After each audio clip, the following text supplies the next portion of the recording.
媳妇儿，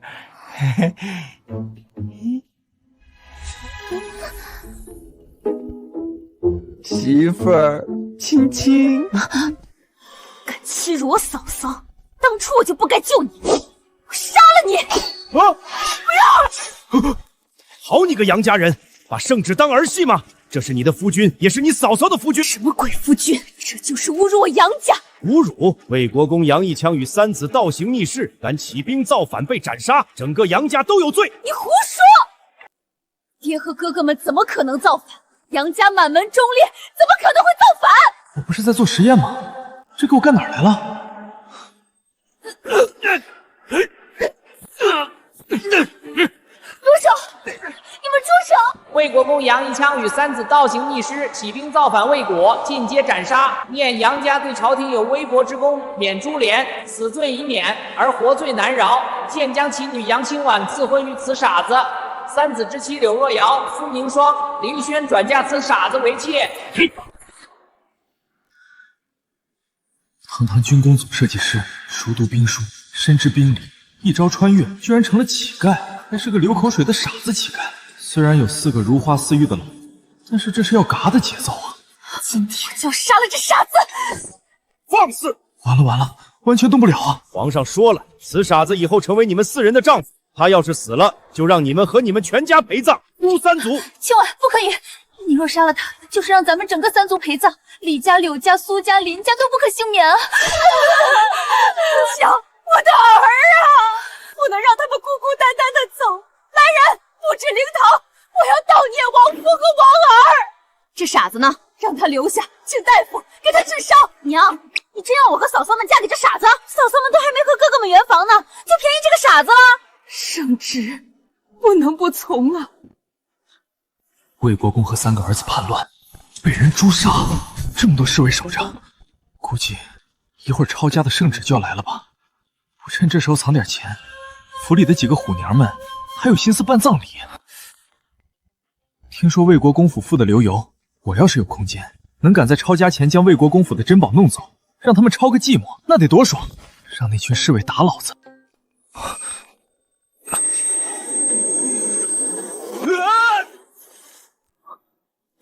我操！我去，我真有空间，还是上辈子我负责的，一整个军工大楼的空间。爹、大哥、二哥、三哥，你们怎么就走得这么急？我不想嫁给傻子，要是嫁给他，我宁愿死了。千万别哭了，难道我们4个身怀武艺的女人还奈何不了一个傻子？只要我们不答应，他连近我们身都做不到。大嫂说的对，皇上只是想羞辱我们，反过来却是帮了我们。我们只要活着，齐心齐力，魏国公府一定不会倒的。这傻子留一口气就行了。还不想嫁给我？以为我想娶你们几个？有军功大牢在手，颠覆这天下也轻而易举。不过困在京中可不好起事，而且魏国公府的宝贝我还没拿。夫人小姐，不好了！吴公公带着1000羽灵卫朝府里赶来了。1000羽灵卫，之前围着魏国公府的侍卫还不够吗？还来1000羽灵卫，他们想要赶尽杀绝吗？和他们拼了！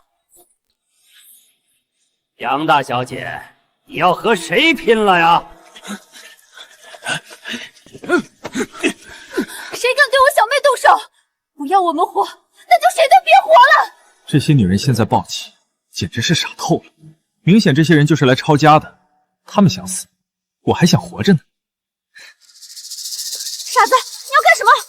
陛下密旨，最好趁着杨家人暴起直接杀了他，以绝后患。但画饼不能留，以免寒了天下武将的心。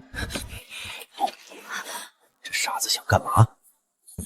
他不傻，故意阻止的吧？臭傻子，那是我爹和哥哥的祭品，你怎么敢吃的？杨清婉，这傻子侮辱你杨家，你还不把他给杀了？住手！这吴公公明显就是故意激怒你的，他是想要我们杨家人的命啊！居然被杨夫人反应过来了，这小子真傻吗？不行，别怀疑了。老婆，替我捡猪蹄。看来是我想多了，这傻子确实是傻子。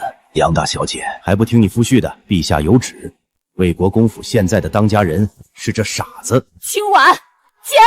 今日之辱，等我魏国公府重回荣光，我必定要把这傻子碎尸万段。吴公公，你带着1000羽灵卫，不是就为了看我魏国公府的笑话来的吧？当然不是，罪妇李怀花等接旨。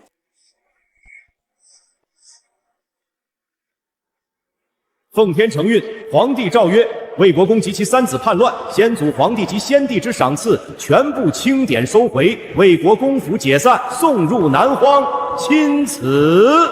收拢魏国公府珍宝的机会来了。杨夫人，哦不，李怀花，今日你们权且住最后一晚，明日一早魏国公府解散，只留30名仆人和4名丫鬟跟随你们流放南荒。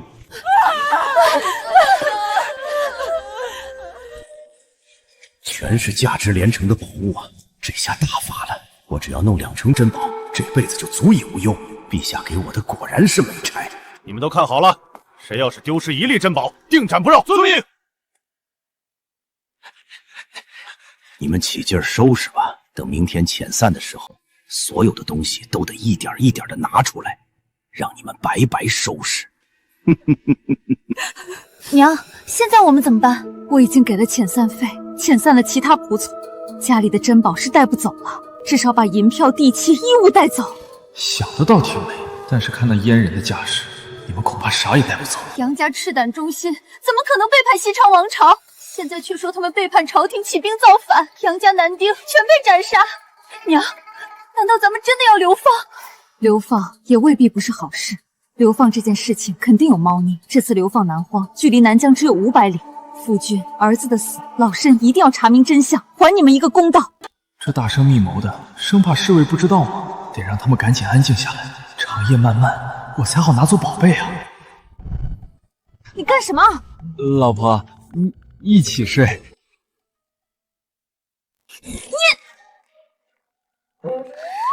乖，你现在伤还没好，身上还这么臭，等你以后伤好了，咱们一起睡。这丫头要气死你！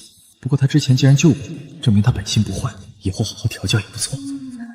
还有3位嫂子，哦不，应该是媳妇儿了，还想利用我的傻糊弄过去，没那么容易。但我现在必须装傻，只有远离京城，我才可以用真面目出现。这样也好，可以借着傻样调戏调戏4个老婆。好，以后一起睡，所有媳妇儿一起睡。若瑶、宁霜、轩儿，是我杨家害了你们啊，害得你们要嫁给傻子，也不知道东西能不能带得出去，不会都被抢了吧？娘，抢就抢，我不怕。杨家儿郎都不是孬种，他们的媳妇也不会差，我们一定能查出夫君和爹死亡的真相。娘，谁敢抢我的媳妇儿，我就杀了谁！我呸！谁是你娘？谁是你媳妇儿？傻子，你还想保护我们，真是有心了。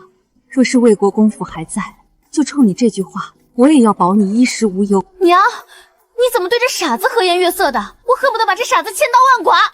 青婉，别这么说，他也是被迫卷入的可怜人。一路上那些羽林卫会想尽办法折磨他，让他死去，然后就有理由拿李家、柳家、苏家、林家开刀了。没想到这老夫人还算有点见识，不过我可不会死。那太监拿不到珍宝，我的命也能留到离开京城。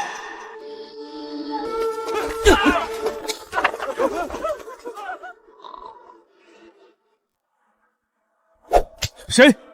有人？去看看。好，一起去。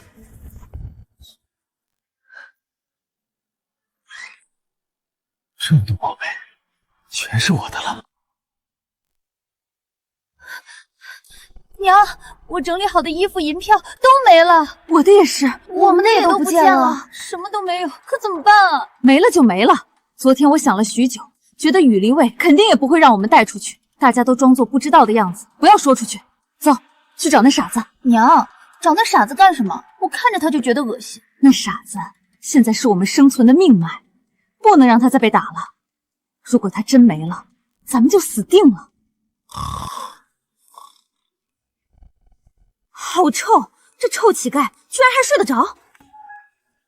哎，媳妇儿，媳妇儿，傻子，今天你得装昏迷，就睡在木床上，不能起来，否则被羽林卫知道，你又有一顿打了。娘，我知道了。这傻子居然叫我娘！好好的魏国公掌上明珠，却被迫嫁给一个傻子，连自家3个刚过门还没有圆房的媳妇儿都搭了进去。夫人不好了，厨房失窃了，什么都偷走了，锅碗瓢盆、肉蛋菜调料。偷走好啊，连早餐也省了吃了。都出来检查，检查完了就可以上路了。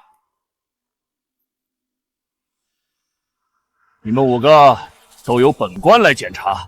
张副头领，这样不合理吧？我们女流之辈要检查，也得安排老妈子过来检查。你们是戴罪之身，谁来检查都一样。对你们这些人，银票里外面都可以走，尤其是里面，我得好好的检查检查，还要检查的更仔细一些。张副头领，你就不怕我将你捏死？哎呦，杨清婉是吧？本头领早就听闻你武艺高强，一人可敌几10兵，但是你现在手无寸铁，又没有吃早饭，难道本头领就怕了你不成？来人！将杨小姐绑成一个大字，脱光了随便我享用。老子的老婆也敢欺负！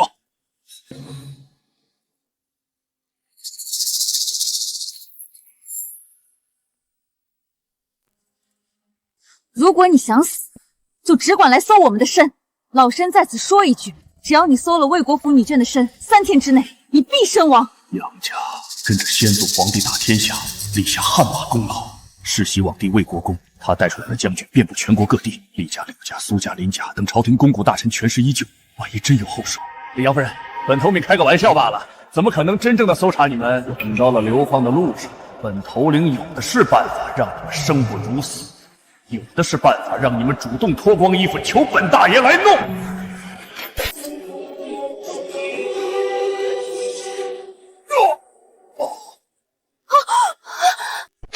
我去，晴天霹雳，将张副头领劈成这样，莫非是魏国公显灵，容不得他人欺负他们？快，来人，去那屋檐下看看，生意源头是那边。难道是那傻子在捣鬼？天雷来自傻子？怎么可能？吴公公，里面什么也没有啊，只有御赐傻女婿在里面昏迷不醒。天雷灼烧的味道还在，可是这房里确实只有这傻子，莫非有神仙在护卫着魏国公府的一家？老婆，我保护你。这小子没被天雷炸死，难道刚才的炸雷是傻子弄出来的？可是他这么一个傻子，用什么东西发出炸雷？老婆，我保护你。你用什么保护我？我用手来保护你，用嘴来保护你。登徒子，我信你这个傻子，我才是傻子！检查无误，来人，流放！我的宝贝儿，我来了。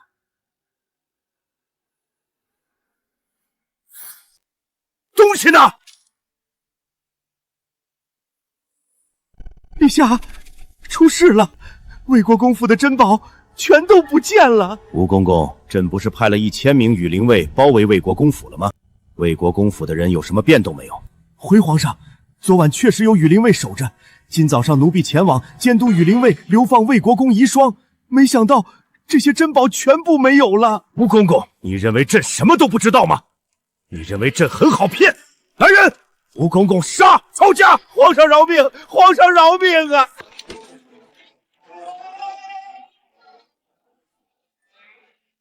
陛下，吴公公家未发现魏国公府的珍宝。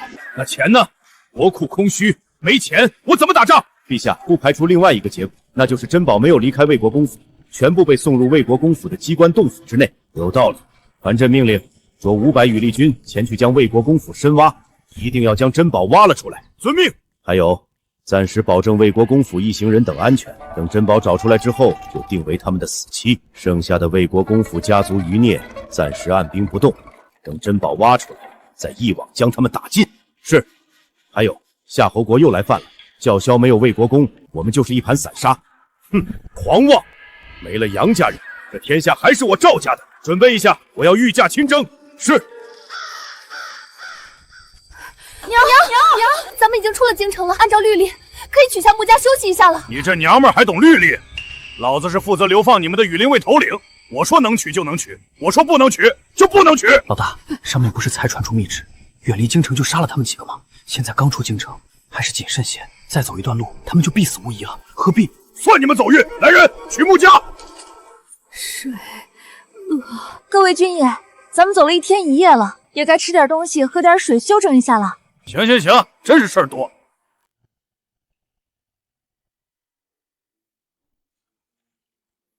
你就给我们喝这个。爱喝不喝。你干什么？干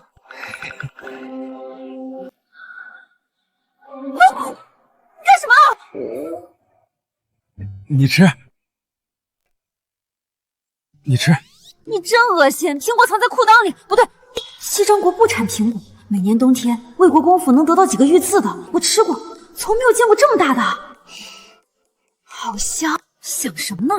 这苹果再香也是裤裆里掏出的，太恶心了。好甜！还有吗？裤裆里还有一个。你裤裆这么小，能放得下2个这么大的苹果？不怕把你那个挤碎？居然不臭！当然不臭了，空间里的食房拿出来的，正新鲜。老婆，吃。我得给我娘。这个给娘，这个给2媳妇儿，这个给3媳妇儿，这个给4媳妇儿。傻子！裤裆里的苹果给我吃，放旁边的却给他们，我要你的小命！老婆，你别扯，会扯掉的，快给他们送过去，等下我裤裆里还会再长出来。这傻子难道还有神通？傻子，你再弄2个出来看看。35个，悄悄发下去，连核都要吃了，绝不要泄露。今晚这么大的苹果哪里来的？傻子的裤裆里弄出来的。裤裆里掏出来了这么多苹果，他那小小的裤裆怎么装得下？而且这些苹果还没有半点臭味，哪里像是在裤裆里放着的？我亲眼见到他的手伸进里面，捞呀捞，就从里面掏出来了。这傻子恐怕有些神通，不过也好，有这傻子在，一路上不怕饿死。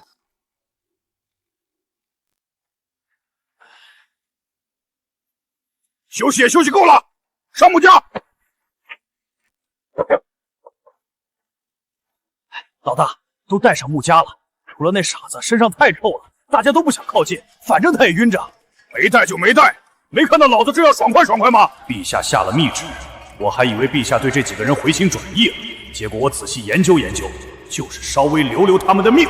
现在不爽一把，等宝贝找到了就爽不了了。你们干什么？干什么？夜路不好走，我自然是想骑马。哈哈哈哈哈哈！上！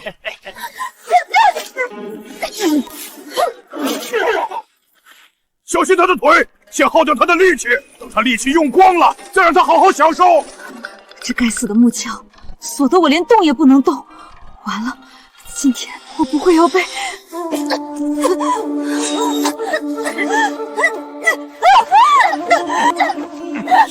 几个大男人欺负一个弱女子，算什么好汉呢？傻子，想不到这么快你就醒了过来。来人，将傻子扒下衣服，先打个半死再说。傻子，不是让你装晕吗？要是你死了，正好有借口让这些人杀了我们啊！军爷，他就是个傻子，你们别打他了，他身上伤重得很，如果再被打会死的。我们会打的，他留一口气的。臭傻子，你要害死我们了！敢打我，你们不怕天打雷劈吗？外强中干而已，给我打！我要看着这傻子的媳妇儿成我的。杨清婉，别急，你们几个美人都会试试的。这是什么妖术？我说过，别动我媳妇儿！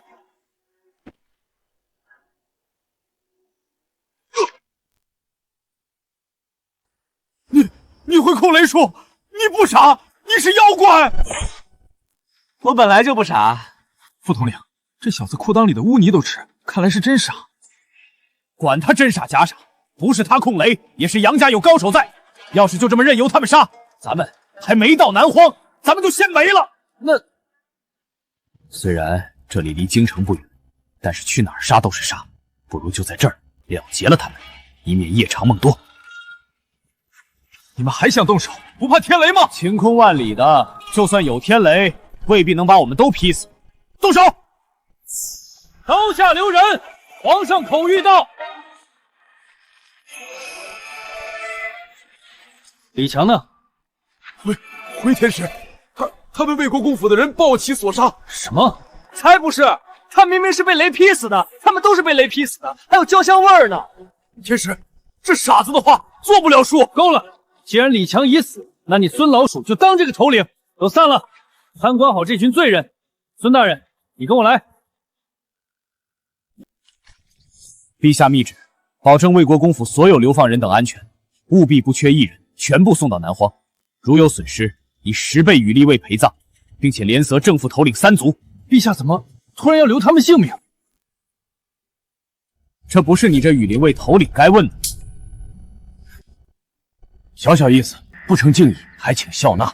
孙大人，咱家追了你们2天2夜，这才追上，刚好又累又饿，有了这银子，也可以吃些东西了。是，公公辛苦了。请问公公，皇上的口欲为啥变化如此之大呀？这贪心的阉人！孙大人真是玲珑心，咱家就是喜欢你这样的人。魏国公府的珍宝失踪，皇上大怒，本想将他们召回审问，但边关夏侯国出兵10万到了南疆，马上就要进攻咱西昌王朝，皇上只得先处理夏侯国的大事。到了南荒之后，自有人会审问他们。那吴公公呢？他这次怎么没有过来传旨？魏国公府的珍宝失踪，吴公公有大错，已被陛下杀头了，连吴公公都被杀了。像我这样的小人物，人微言轻，就算替皇上办事，谁知道后面会不会被砍头？现在这40个流放者在路上还不得当成宝贝一样？明白了，天使大人，等卑职完成圣谕，再来找公公喝几杯。原来是皇帝这次没有找到失踪的珍宝，怀疑魏国公府搞的鬼。看来到南荒前不会有人为难我们了。怎么样？听到什么消息没有？娘，我是去嘘嘘的，要听到啥消息？别装了，我看到你掏出来东西，那羽林卫头领就受了天雷，那天雷分明就是你搞出来的。娘，你是说这小子不傻？美女老婆，就他这样的，能不是傻子？原神这傻子基因怎么还在啊？一见美女就流口水。娘，你不会老眼昏花看错了吧？有你这么说你娘的吗？难道我真的看错了？老婆们，你信不信我能坐上头领的马车？你能坐上，我头给你当球踢。媳妇儿，我要你头干什么？这样，我要是能坐上，我就亲你一下，怎么样？你做梦！一个苹果果然不够啊。好，我跟你赌，不过你要是输了，就给我100个苹果。把他们身上的木枷都给下了。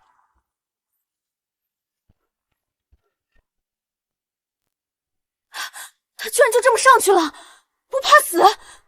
羽林卫不会杀了他吧？他死了，我杨家人也完了。不行，犯人有什么资格坐此4轮大马车？你快下来，找死别带着我们。不急，媳妇儿，我在完成我们的约定。赶紧给我滚！你不滚，我就去死。好，你坐。等着吧，等到了南荒，我要把你的肉一道道片下来。一个傻子，居然敢羞辱本官！这傻子到底怎么做到的？娘，老婆们，快上车！还是马车舒服，媳妇儿，记得我的亲亲啊！傻子，你是怎么做到的？哼，你猜。既然你们都不相信我不傻，那我就继续逗逗媳妇儿。不过南飞，这样不合适吧？万一那些人气不过，给咱们几刀不就完了？娘，你不用怕，出了事女婿顶着。滚！我家才没有这样臭烘烘的女婿。老婆，你等着，我去洗洗，让你看看为夫帅不帅气。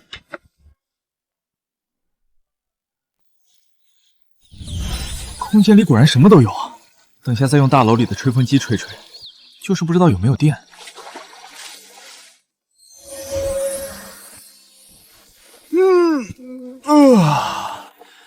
还是在宿舍睡得舒服啊。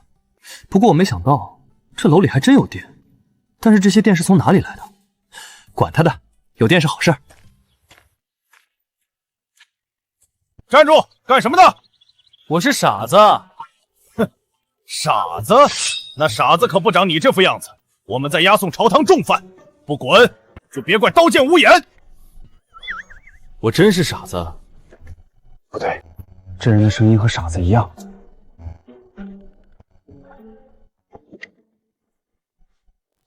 哪儿来的登徒子，竟然敢上我们杨家人的马车？没听到我娘的话吗？登徒子，你找死！老婆，是我啊。你是傻子？这傻子只是洗漱一番，竟然这般俊朗，比夫君还俊。谁说我是傻子？我可是有名字的，我叫燕南飞。老婆们，以后不许叫我傻子。我怎么能被皮囊蛊惑？这傻子长得再俊也是废物，是乞丐，是傻子。想要做我们的丈夫，至少得打赢我们。你一个弱不禁风的小男人，想做我的夫君，想得美！怎么不说话了？一直盯着我看，我脸上有花？你脸上有没有花我倒不知道，但是你欠了我一个吻，你打算什么时候还？我什么时候欠你一个吻？昨晚上咱俩打的赌，我输了就给你100个苹果，你输了就让我亲你一下。现在你输了，赶紧还债吧。滚！这才是上午，等到晚上再说。给我下去！你要是将我赶下车，可就没有吃的了啊！这是哪里来的？娘，我学的戏法，也就是变魔术。现在苹果变完了，没有了。这丈母娘看起来精明的很，不好糊弄。要是无限的拿出来的话，肯定会被她怀疑。至少这些天不能再拿出来了。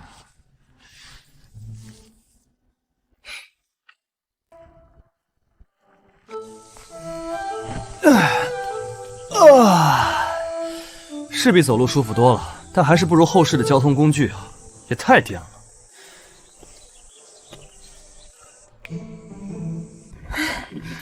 不知道为什么，傻子在车上，我这心就跳得好快。今晚你们几个脸怎么这么红？没有，可能车里太闷了，我下去了。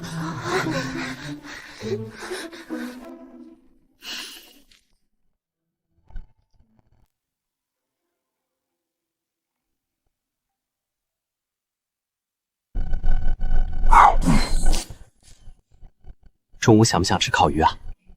我想吃啊，你能弄得出来吗？这傻子这么说，不会真的能弄出来吧？我要是能弄出烤鱼来，我有什么好处？没有好处。要是答应亲我2口的话，我立即就去弄烤鱼。他不会真的能弄来吧？不行，我已经欠了一个吻了，不能再欠了。叶南飞这样的文弱之人，就算他长得再帅，我杨清婉也不喜欢。我不想吃，不和你赌。不赌就不赌，记得晚上将欠我的吻还给我。老鼠大人，能否借佩刀一用？傻子，你想干什么？老鼠大人，削竹竿刺鱼，等会儿有鱼吃。这傻子行为乖张，不给他，他万一发疯就不好办了。算了，反正是个傻子，拿着。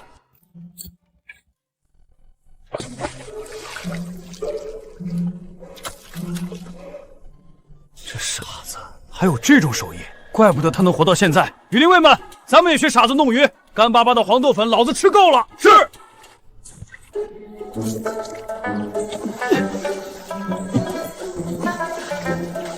废物，连傻子都比不过的废物。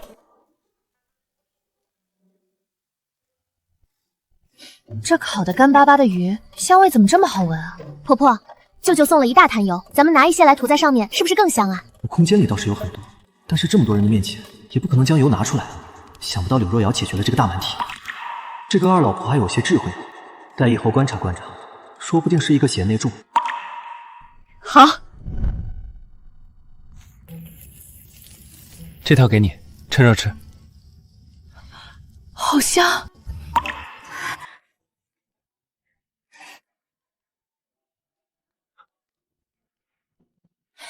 傻子，我的呢？你的？来，到我这里亲一下，这条鱼就是你的了。我才不亲你呢，臭烘烘的。让你亲我，让你亲我，我要咬死你！傻子，这半边是干净的，你来吃吧。这傻子不会是故意的吧？好嫩，这么嫩的皮肤，真的每天舞枪弄猫吗？瑶瑶，你吃，相公不饿。这登徒子净占我便宜！谁叫你上来的？快下去！干嘛干嘛？这马车可是我霸占的，而且你敢违抗圣旨虐待为夫？叶南飞，虽然皇上下圣旨让我们嫁给你，我们丑话说在前头，本小姐最喜爱英雄豪杰，上马能杀敌的大英雄。你这样的，给本小姐提鞋都不配。这什么意思？还有一个嫁给英雄豪杰的梦想呢。不知他心目中的英雄豪杰是什么样子的，但一定不是我现在这样瘦瘦的样子。正好逗逗他。你想不遵守圣旨？谁说我们不遵圣旨？你是我们的夫君不错，但是想要和我睡一个床，那就看你有没有本事了。青婉，你怎么什么话都往外说？大嫂，我又没说错，没本事就别上本小姐的床。等到了流放之地，有了床，看为父如何上你的床。做梦吧你！我已经发现了，你已经不傻了，别想再用装傻引诱我们。你崇拜的英雄好汉只是莽夫罢了，真正厉害的英雄豪杰，就像为夫这样，运筹于帷幄之内，决胜于千里之外。羽扇纶巾，风流倜傥，谈笑间樯橹灰飞烟灭。那些没头没脑的英雄好汉都得听我的指挥，我指东，他们不敢往西。你竟然敢污蔑英雄好汉！这么说，我的父亲、我的3个兄长都是你口中的没头脑之人？我还真是这样想的。4个如此忠诚勇猛的汉子，却被污蔑砍头，偏偏皇帝还相信了，这就叫做有勇无谋，这就是你脑袋瓜子里的英雄。青婉，不得无礼。娘，他污蔑父亲和兄长。他说的对，你的父亲和兄长们都是鲁莽之人，中了别人的圈套，丢了性命，这怪不得人家。娘，你怎么哭了？你不要被他的话骗了，傻子就是傻子，说出来的话就是放屁一样。老婆，你既然说我是傻子，那你和我说说，此次咱们流放到南荒会有什么结果？流放到南荒，不就是在那里开荒种地，再也回不到京城了吗？二老婆，你说说看。我们流放到了南荒，除了面对生存外，还有狼虎为害，另外还要提防夏侯国的袭击。三老婆，你说呢？怕什么？我们姐妹4人上马杀敌，下马服侍父，不管来什么，我谁也不怕，该杀就杀。谁要是有非分之想，我一枪就捅他个窟窿。真不好惹。四老婆，你呢？要不说说你的想法？我说傻子，你对我们的答案不满意，那你就说说你的答案，别在那里装什么高深。刚刚还说我不傻了，又叫我傻子。就叫傻子，你快说。其实之前的阉人来，我听到他们和孙老鼠说的话了。皇帝发出密旨，说魏国公府封存的珍宝失踪，抄家的吴公公脑袋被皇帝砍了。珍宝失踪了？府里的珍宝至少得用100辆马车前去拉才能拉得完吧？怎么就失踪了呢？有什么不一样？都是去南荒。住嘴！娘，你又因为这傻子吼我。你知道什么？如果南妃说的是真的，那我们魏国公府剩下的这些人将会被皇帝派来的人折磨死，这样还不如在流放的路上饿死病死。南妃，你有没有好办法？娘，你放心，有我在，什么危险也不会有。有军功大楼在，谁也伤不了我和我老婆们。不过这个不能说出口。奶牛小生能想出什么好办法？还不如弄几条长枪上马杀个痛快。就知道杀杀杀！你现在能去把外面的羽林卫都杀了？南妃，之后你就靠你了。娘，你怎么能真相信这个傻子？这小子能忍着一路跟着我们到这儿才暴露些许实力，他绝对不是一般人。现在的杨家得利用上所有能利用的人了。孙大人，现在到了县城，我们需要去采购一些食物，免得到了路上又没有什么可以吃。行，我派出20名羽林卫跟着，食物多买一些，羽林卫也必须补充一些食物。有人去老婆房间了。住手！是燕南妃！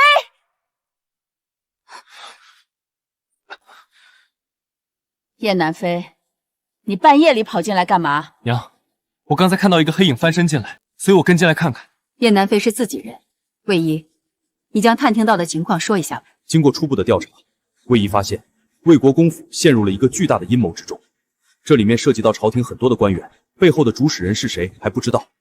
主人与3位少主的死正是这个阴谋造成的，而且什么？而且现在这个阴谋又将夫人的兄长李胜书一家，还有柳家、苏家、林家都牵扯了进去。那他们4家也危险了。背后之人究竟是谁？我们还没查出来。现在朝廷的一部分大臣已经跳了出来，说要削减他们的军队，削减他们的权势。要是皇上答应这些大臣，西昌朝离灭国也不远。卫一，你这次出去好好的查一下，关于李家、柳家、苏家、林家，也要秘密打探，防止某些人从背后捅刀。是，夫人，属下告退。娘，这个卫一是什么人？卫一是府里自小培养的，危急时刻才能动用的重要棋子。原来是杨家的心腹死士，现在杨家逢此大难，死士得到消息，这才出动。看来杨家比我想的有用啊。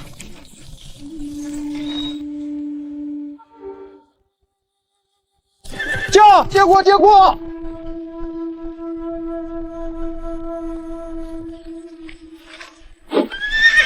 完了，被山贼盯上了。羽林卫总共100人，损失了2名卫兵，又损失了李强这个头目，现在能打的也就只有97人了。所有人立即加快速度，尽量在正午时分通过前面那座山。羽林卫打起精神，说不定前方有山贼出没。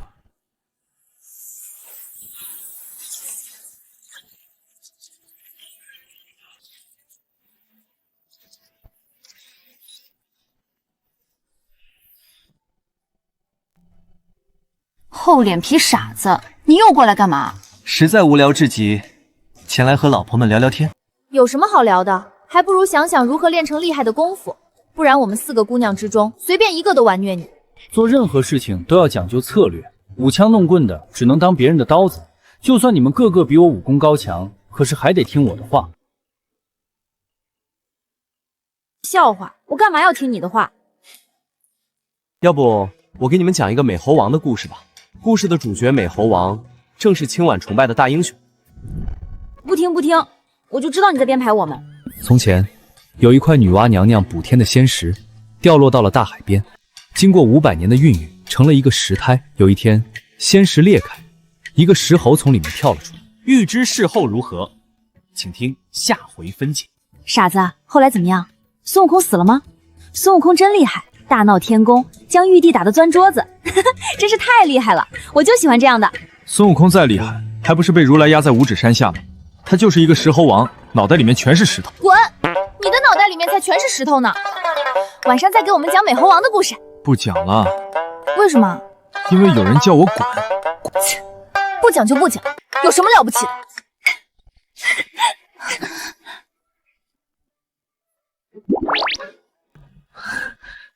傻子，再看我将你眼睛挖下来！唉，什么时候能将见了美女就流口水的毛病根治掉就好了。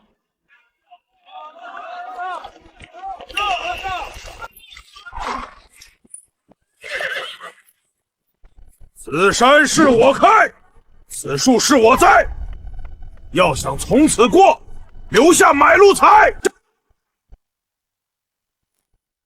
碰上山贼了，去干嘛？山贼劫道，本小姐去大杀一场。关你什么事啊？我看你和孙悟空一样，脑袋里长了块石头，不会思考问题。人家劫的是羽林卫，又不是劫魏国公府，你这样跳去干嘛？今晚叶南飞说的对，现在皇上下口谕，必须让我们全都到达南荒。如果到不了南荒，那就会让羽林卫陪葬。现在他们不得不保护我们。哼，想让我们上阵，恭恭敬敬前来求我们吧。哈哈，二老婆和三老婆的想法非常好，就让他们去厮杀吧，我们看热闹。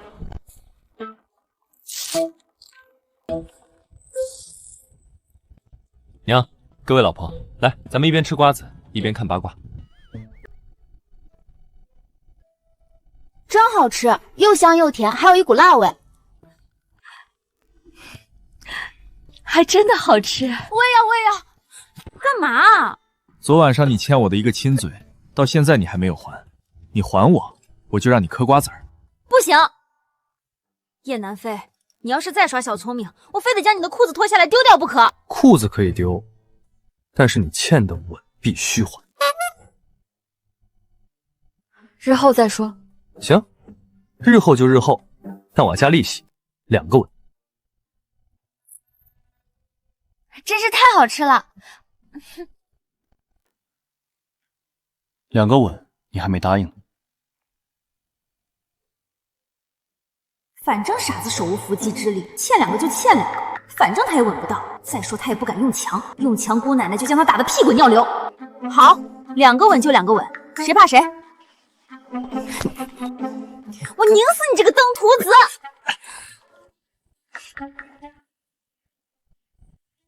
你们是哪路好汉？领头的是谁？我乃码头寨大当家辣手摧花张迎春。是辣手摧花张迎春。这个张迎春武艺高强，心狠手辣，杀人如麻，而且是色中恶鬼。死在他手上的少女不计其数。张迎春，我等是皇上的羽林卫，押送犯人经过此地，这里有银票50两，拿去。你这是打发叫花子吗？将车内的女眷全部留下，再拿1000两银票，我等就放你们过去。找死！羽林卫，射箭！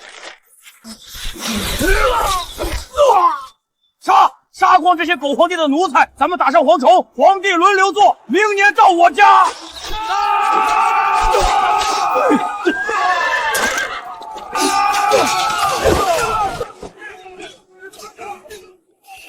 太弱了，这些羽林卫真是弱鸡！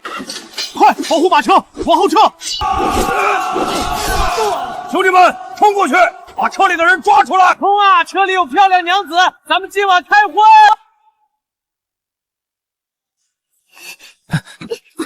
你急啥？先让羽林卫消耗他们一阵再说。我干嘛听你的？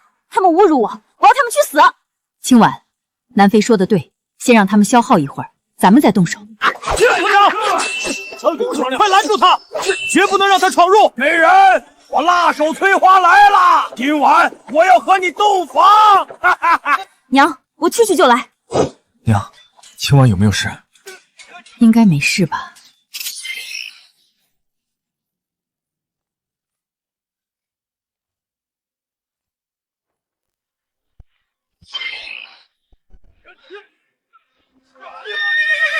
哎呦，美人送上门来了，长得如此好看，还能打仗的小娘子，在床上更有一番味道吧？小美人儿，爷来抱你！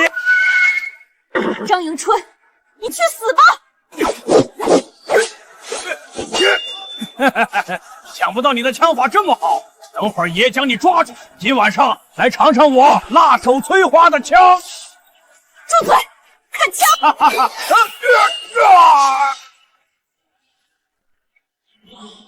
给我绑了！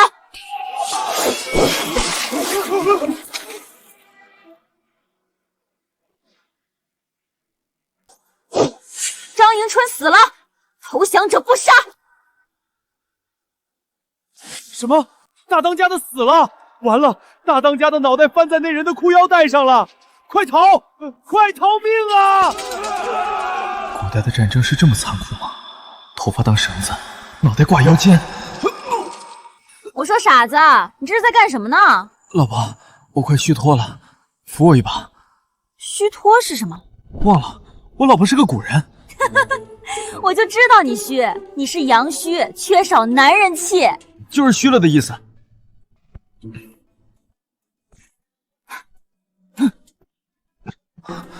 启程！傻子看到虎牙腰间的人头就吐了。南妃，你是第一次见打仗杀人吧？确实如此，不过现在我要好受多了，说不定以后我会拿刀亲手杀敌呢。你手无缚鸡之力，能提得动刀？老婆，不是我吹牛，我可是有一门独门暗器，它能在10丈之外杀人于无形。你有什么独门暗器？给我看看。你将吻还给我，我就给你看。想得美！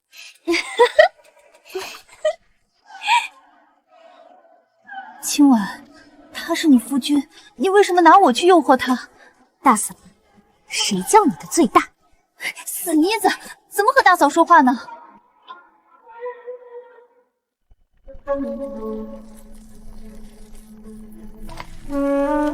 杨夫人，今晚就在花山岭驿站歇息，明天一大早就走。孙大人，你只管安排，我们听着就是。如此甚好，那请吧。你们就地住了啊！是。客官这边请。差役辛苦了。夫人，谢谢。等会儿您住的房间，我再用艾草熏一熏，蚊虫就不会过来了。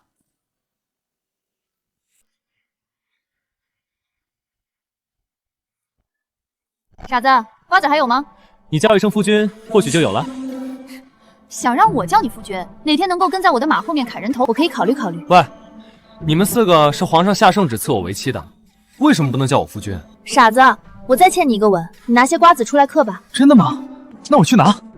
反正是欠，多欠几个也没有什么关系。这傻子想要得到我的亲吻，这辈子是不可能的。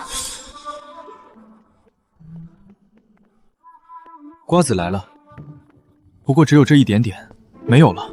虽然这空间的物资无穷无尽，但为了不让他们起疑，只能说没有了。感觉这流放的日子也不差嘛。不过要感谢吴公公，魏国公府的珍宝就是从他手上失踪的。现在吴公公被皇上杀掉，珍宝失踪成了一个谜团。只有到了南荒，那帮审讯的官员来接手这个案件，那才是真正的危险。南飞，能不能接着讲美猴王呀？我们想知道孙悟空压在山下多久。对呀，傻子，你快点讲。唐僧独自一人正在大山里行走，突然听到一声虎吼，一只斑斓吊箭树林中一跃而出，就要将唐僧扑倒。吓死我了！来，害怕就抱夫君的手臂。登徒子。就在老虎扑了过来的时候，唐僧暗暗叫道：“完了，闭上眼睛就等死。”谁？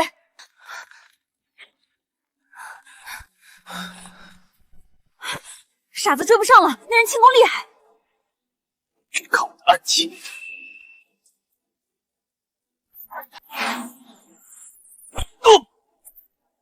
快去将他抓住！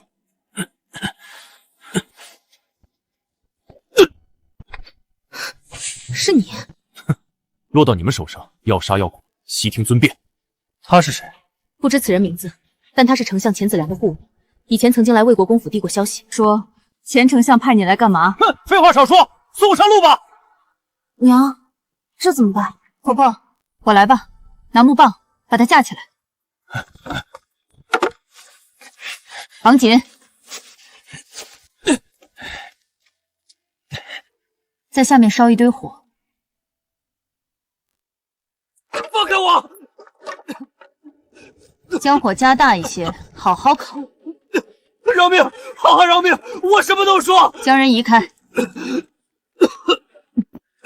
说，你来干什么？钱丞相派我来打探珍宝的下落。钱丞相，珍宝不是皇上一直想要吗？钱丞相也想要珍宝。乱了，朝廷乱了！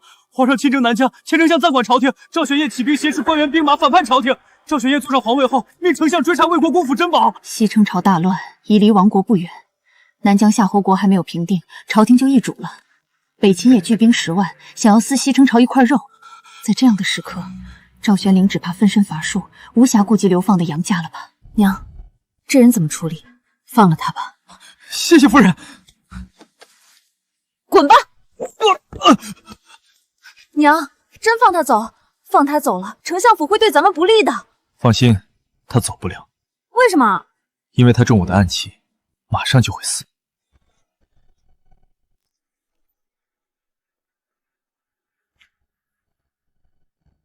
他死了。傻子，你的暗器给我看一下。我再欠你1个吻行不行？总共欠你3个，不，欠你4个。这女儿除了长得像女人，哪里还有女人的样子？只有欠人钱，哪有欠人吻的？老婆，这样吧，你先还我1个，如何？恶心！我讨厌流口水的人。哪天你不流口水了，我就考虑将吻还了。小妮子，别以为我不知道你心思，故意欠着，认定这辈子不会还。等以后我让你求着我吻你。走了这么多天，才走一半路程。西昌朝内乱，外有2个大国虎视眈眈，现在赵玄灵急缺的就是钱，他一定会想尽办法前来折磨杨家人的。钱丞相也派人过来侦查，还要3天时间才能离开西昌朝，才能完全脱离赵玄灵的势力范围。但是进入南疆之后，就到了赵玄灵的地盘。刚出狼群，又入虎口，魏国公府的这些娘们儿还沾沾自喜，还以为西昌朝越乱，他们就越安全。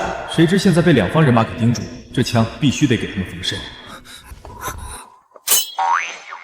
燕南飞，我要杀了你！喂，老婆，你干嘛？我的暗器你不看了吗？臭流氓，滚开！我不看。娘，这是我偶然得到的，15丈内可取人性命。扣这里，用的时候别对着自己人。娘，老婆们，这个可是宝贝，千万别被别人知道了。明白。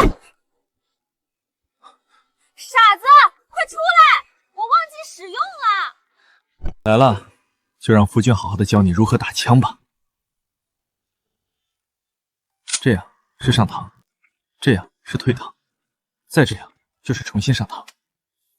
这样瞄准，就能将那根树枝打断。对，就这样，扣扳机。这么远就将树枝射断，就算是20弓也难以将树枝击断。这么小的暗器，竟有如此厉害的力量！怎么样？厉害，太厉害了！老婆，好软啊！再不滚，姑奶奶长枪伺候。明天或许后天，丞相府会派出更多的人来了吧？孙大人，这么晚过来有何贵干？你其实是在装傻吧？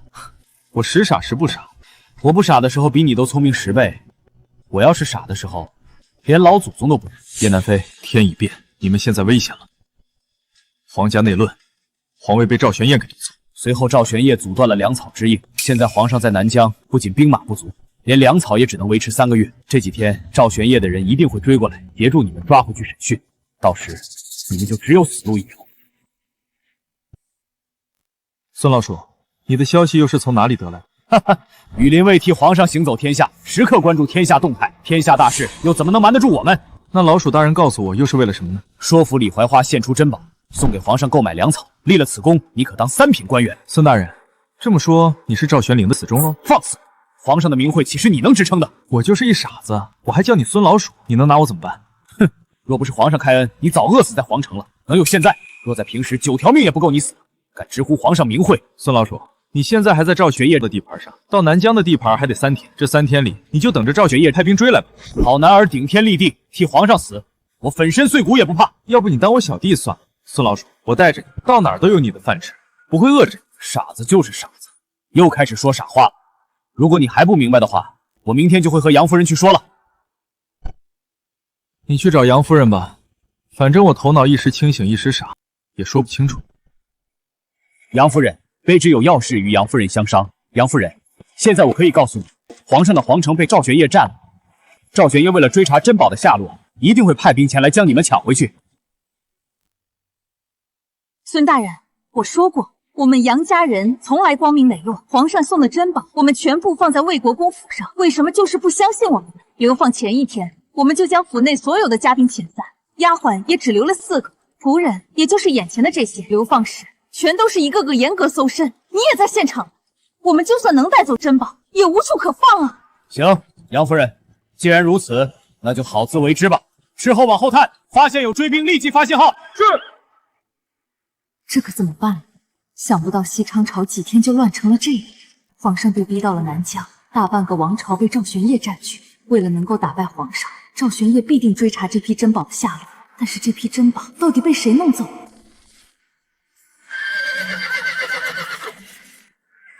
怎么回事？你是谁？为何挡在路口？我要见魏国公府的杨夫人。放肆！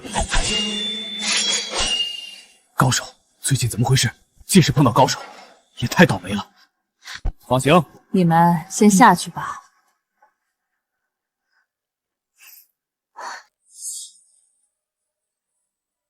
杨夫人，上来吧。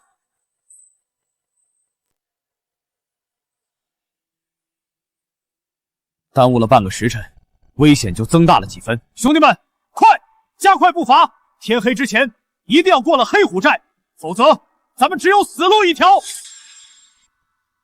不管是进入南荒，还是回到皇城，杨家都是死路一条。我是赵玄龄御赐的傻女婿，也脱不了干系。不过就算他们再厉害，也奈何不了我。我不仅有空间，而且空间里面的东西用了也不会消耗，大不了从里拿出一挺轻机枪，一阵狂扫，来多少人就死多少。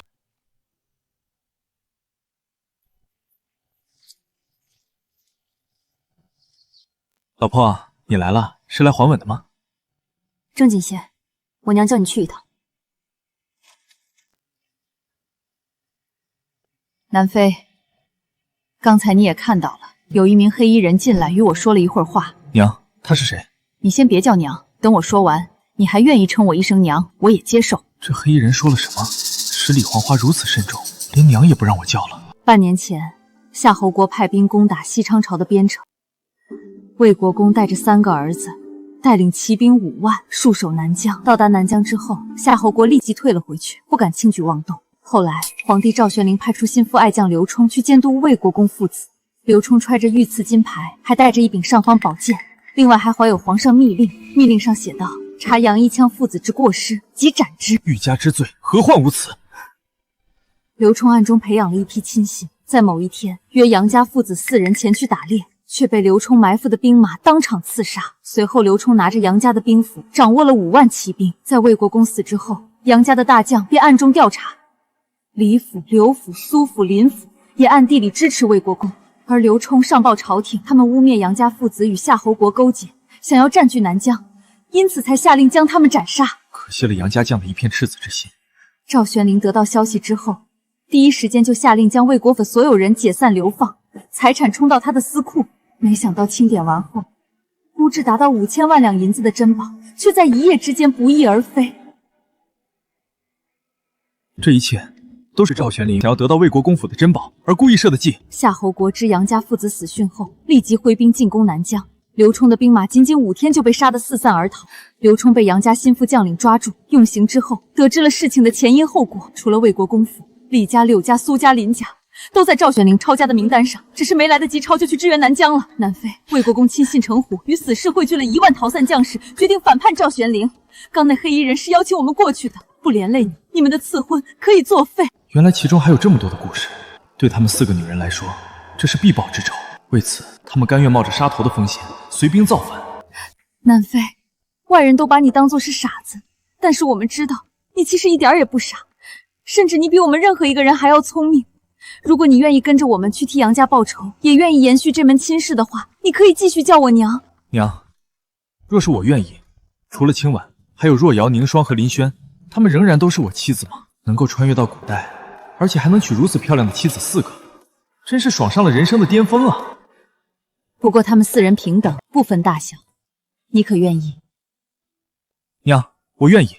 从今往后，小婿此生只娶杨清婉、柳若瑶、苏宁霜、林轩4个，其余人等皆不再娶。慢，我虽答应将他们都嫁给你，但是以他们的性格，你可得努力啊！你若是连他们的床都爬不上去，不能生儿育女，那可不能怪娘了。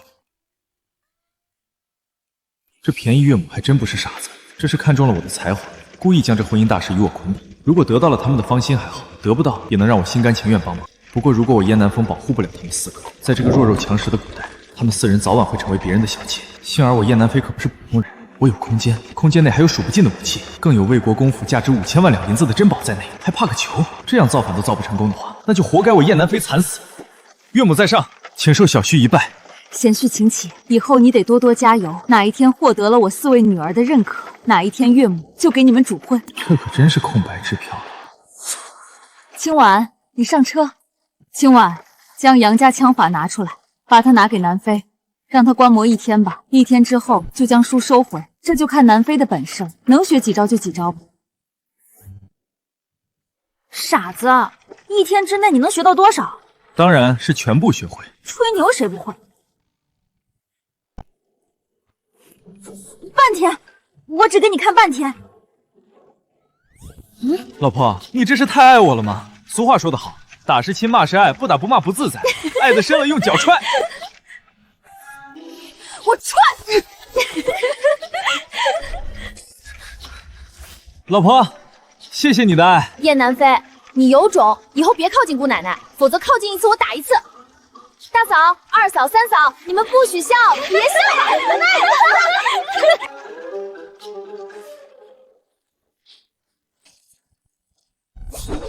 还好在空间里外面的时间是静止的，不然这小半天还真学不会。在空间里练了1个月，终于小成。现在把书送还过去，时间也太短了吧？等下午的时候再给他，刚好也有半天的时间。现在赵玄龄两面受敌，又有程虎将军带领夫君的旧部反叛，咱们这次一定要将赵玄龄杀死，报杀夫之仇。娘，既然我们反叛了赵玄龄，为什么还要将我们许配给燕南飞？今晚燕南飞能不知不觉拿出这么多的水果，还有如此厉害的暗器，咱们想要造反的话，就一定要留住这样的人才。反正现在南飞也进不了你们的身。前面还有2里路就是黑虎寨，过了黑虎寨就是平原了，只要1天的时间，咱们就可以到达南疆。孙大人，前丞相派出了500骑兵，距离咱们只有20里路了。500骑兵？哦，孙大人，骑兵距我们只有10里路了。杨夫人，赵玄烨派出的500骑兵离这里只有10里路了，到时还请杨清婉小姐出战。孙大人，你放心好了，杨家女娃子个个都会上阵。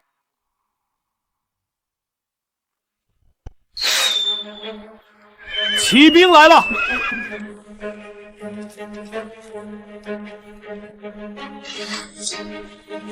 前丞相的大儿子钱进才，武艺高强，纵马杀敌，为前丞相立下了汗马功劳。想不到他亲自前来，就算是杨清婉，也不一定是他的对手。孙副头领，奉皇上命，请你将魏国公府的人犯立即送回皇城接受审讯。钱将军，皇上正在南疆杀敌，现在皇城内乱，赵玄业起兵背叛朝廷，皇上哪有什么圣旨给你？住口！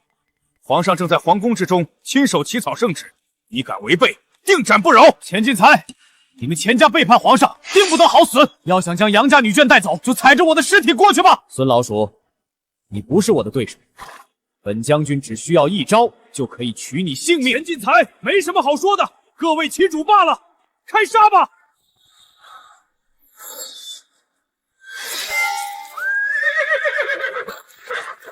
嫂子们，保护娘！贺剑！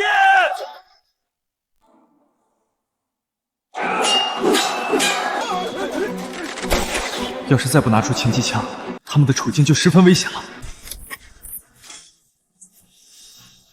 大官官府兵，救下夫人，救下杨小姐！援兵来了，杀掉钱进才，正好这手枪的威力到底有多大？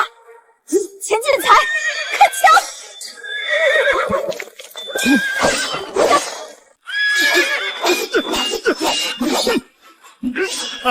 杨清婉，就算你拉开与本将军的距离，又有什么用？你已经被我骑兵包围了。看暗器。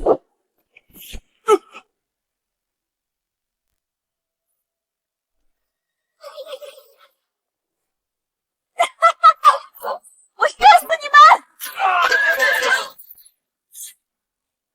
咦，怎么回事？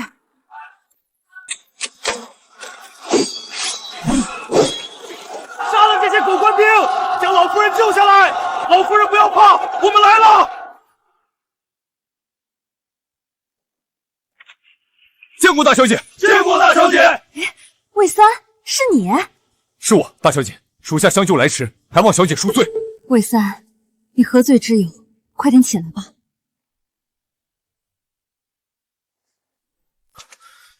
夫人，属下跟着家主与3位少主镇守南疆，可谁知……魏三，这些事情老身已知道一些，待会儿再说。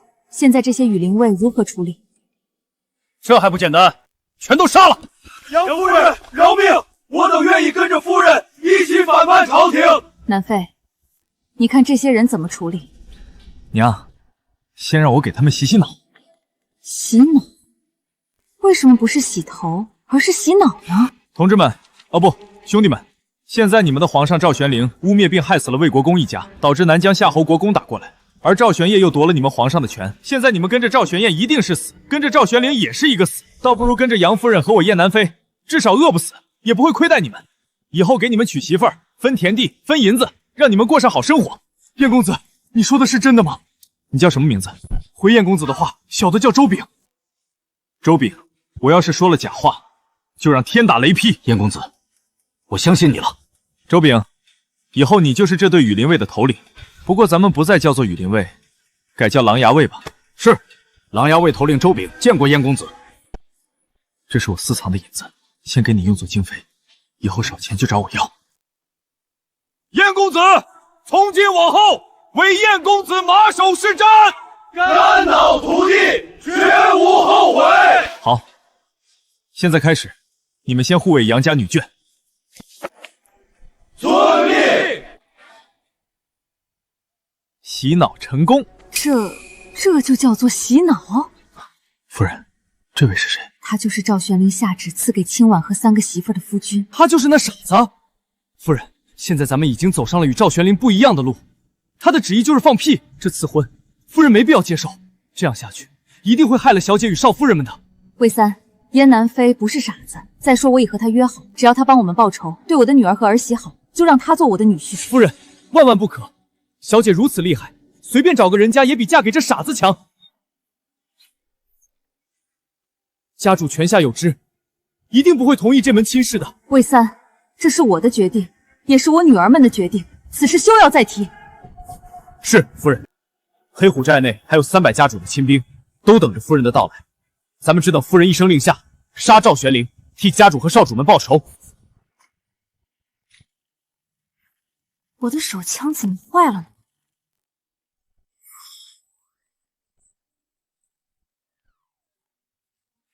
傻子，这手枪怎么回事？怎么发射不了暗器了？老婆，没子弹了，你什么时候将这些子弹用完的？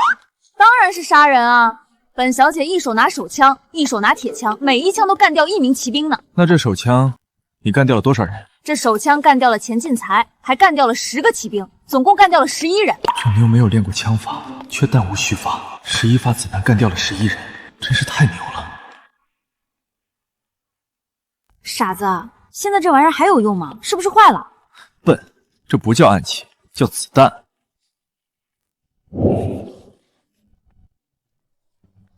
女流氓，傻子，快让本小姐看看你的子弹是如何从里面拿出来的。老婆，老婆，你不要乱来啊！老婆的。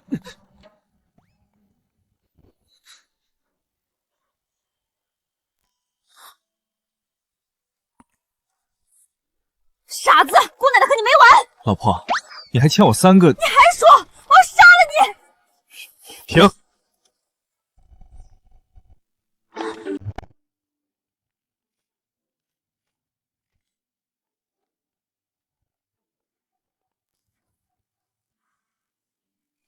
可恶的叶南风，竟敢把舌头伸到我的嘴里面！老夫人接回来了！老夫人接回来了！夫人，请。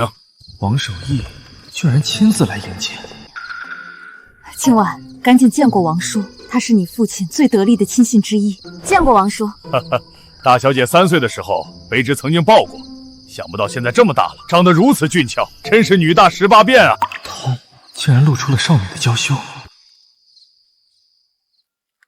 可惜魏国公府只剩下杨瑶姐一根独苗了。听闻赵玄灵在路上捡一傻子赐给小姐为夫，不知此事是真是假。南妃，过来见过王叔。这位就是那傻女婿。王将军，这是因祸得福，杨家小女的婚事已经成了天下人尽皆知的事情，将错就错算了。还请夫人和小姐们移步大厅，我们已经摆好宴席，请。杨夫人，黑虎寨的兄弟终于等到了夫人。从现在起，黑虎寨以夫人为首，带领兄弟替魏国公杨将军报仇。不可，带兵打仗的大事还得王将军来做。夫人，此事非您不可，只有在您的带领之下，才能替将军雪冤，请夫人接替黑虎寨寨主之位。我身为女流之辈，不像亲婉会舞刀弄枪，怎么可能胜任这个位置？亲婉更加不能，她性格莽撞、暴躁易怒，只适合在战场上冲杀，根本成不了一名合格的头领。哎，这个装傻的女婿不正好合适吗？王将军，如果你一定想将大权交给我，我便让女婿燕南飞来当黑虎寨的首领吧。傻女夫人，此事从长计议，咱们只听杨夫人的，只听杨小姐的。是啊，谁会杨家枪，谁能打得过我，我就任谁做咱们的寨主。南飞，你将杨家枪学了几成了？刚好1天过去了，你就将书还给亲婉吧。娘，不辱使命，我花了1炷香的时间，杨家枪法我全学会了。1炷香的时间学会了杨家枪？是的，我已经练会了所有的招式，不过还不怎么熟练。叶南风，你吹牛也不是这样吹的。这本书今天上午给你，一直没见你看过。到了中午的又是一场大战，后来黑虎寨派骑兵过来，你更加没有时间看这本书。你是如何练会的？叶南风，就让卑职来检验检验你的杨家枪法如何？行，就让你知道我杨家枪的厉害。什么？傻个女婿说要用杨家枪打败黑面虎李逵，真是天大的笑话！李逵壮得如同一牛，要是李逵收手不住，一不小心把傻子女婿干掉了就麻烦了。叶南风，你还是下去，让我来吧。叶南风，你打不过的。小瑶瑶，你怎么也不相信为夫呢？你就在那乖乖的看着为夫如何将这黑脸大汉打败。来了，兄弟，咱们赌一局。谁和你赌？谁都知道李逵这次赢定了。你要是买燕南飞赢，我倒是可以坐庄；买燕南飞赢的，我一赔10。小兄弟，我买燕南飞赢。这么漂亮的姑娘，竟然是傻子的妻子，这世道为何如此不公平啊？还有人买吗？买李逵赢的1赔1.5，要下得快点。燕南飞，你现在认输还来得及，免得到时丢了杨家枪的面子，就难看了。少废话，李逵看枪！这也太离谱了吧！今天上午给的书，仅看了1炷香的时间，之后中午与骑兵大战，一直战到下午，随后又与魏三一起上了黑虎寨，不是聊天就是喝酒，哪有时间看书和练枪？为什么能够如此熟练的使用杨家枪？好像练了1年半载似的。叶南飞，莫非是武术天才？不可能，这不可能！黑面虎李逵马上就要输了，难道是杨夫人为了维护女婿的面子，给他开了小灶？看来杨夫人等人真的不知道燕南风如此厉害，那本杨家枪法确实只看了1炷香的时间。我输了。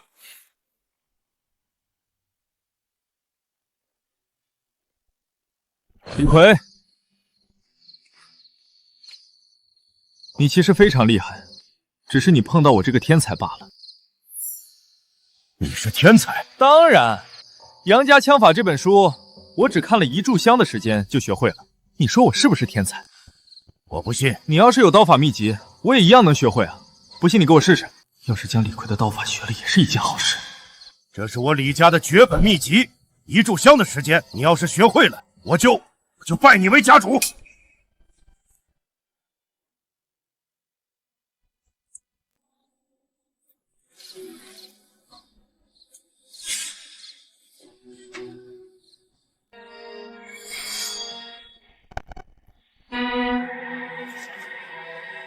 看好了啊，李逵！真是天才啊！1炷香还没有燃完呢，这本刀谱就被他学去了。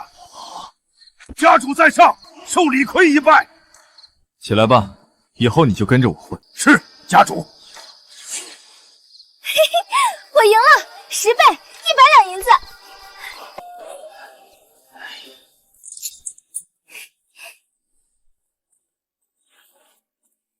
娘，搞定！我这女婿如此聪慧，定能带着黑虎寨走向更远啊！燕公子，老夫眼拙，没想到燕公子是武术天才。从现在起，黑虎寨的寨主就是燕公子了。属下参见寨主。参见寨主。大家起来吧，咱们今晚到聚义厅商量明天的大事。诸位兄弟，今天从赵玄烨的手中将我和杨家救出，赵玄烨绝不死心。明天他们一定会进攻山寨的。燕南飞说的对，这赵玄烨绝不会善罢甘休的，说不定明天会来攻打黑虎寨。没想到他还挺有远见。寨主，为什么赵玄烨会来进攻？大家听说过魏国公府珍宝失踪案吧？听说过，这些珍宝都是前2代魏国公用杨家的血换来的。这些珍宝莫名其妙失踪之后，赵玄灵怀疑是我们藏起来了。赵玄烨同样也这样认为。这批珍宝价值5000万两银子，折合铜币达到50亿。现在赵家的2个皇帝都想得到他们，因此必须将杨家女眷重新抢回去。寨主，那这批珍宝都哪里去了？如果珍宝在杨夫人这里，那咱们就拉起大旗，将姓赵的全干掉。我也想将这批珍宝弄到手啊，但是魏国公府抄家的时候，珍宝都被吴公公清点成册，并且派了1000名羽林卫守着。我们就算想弄走，也不可能。为什么不可能？因为这些珍宝最少得用100辆马车才能拉得完。就算魏国公府有这么多的马车，只要一有动静，立即会被侦知。这实在太可惜了。这些珍宝要是被杨夫人藏起来了多好！咱们黑虎寨要是有了这批珍宝，替杨公报仇。家主，我李逵愿为先锋，带兵冲下山，一定要将他们杀光。南飞，我也愿意为先锋，带兵杀敌。不行，明天是守城战，咱们不主动进攻。我们黑虎寨的兵马绝不用来与敌人死拼。守城？是的，我们要给官兵一种错觉，让他们认为我们要在这里驻扎下去。寨主，你的意思是说，咱们要离开黑虎寨？对，咱们要替魏国公杨一枪报仇，因此我们不能死守在这里，我们主动出击，同时联络另外一些散落在外的势力，只有这样，我们的势力越来越大，才有机会替杨公报仇雪恨。王将军，守城是你最擅长的，这就交给你了。卑职领命。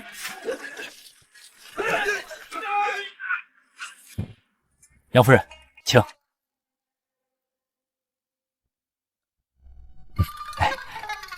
喂，你站住！哎，兄弟，没你的事了，你赶紧走吧。嘿嘿。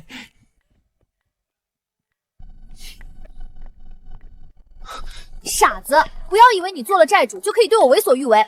我告诉你，今晚上你给我老老实实睡地上。你要是敢有半点非分之想，本小姐就让你做太监。这娘们真是太虎了。老婆，你看这地上冰凉的很，又没有席子，你让为夫如何睡？这我可管不着，你睡你的，我睡我的。这样吧，老婆，我也睡床上。不过你睡里面，我睡外面，中间用被子隔开，好不好？不行，我就知道你对我起了色心。那要是为夫着了凉，明天你得背着我下山。想得美，我不，就不让你睡床。这样吧，我再给你12枚子弹，行不行？12枚不够，2000枚。你给2000枚，我就让你上床睡。我靠，你还不如说2亿呢！2亿子弹10分钟就弄出来了。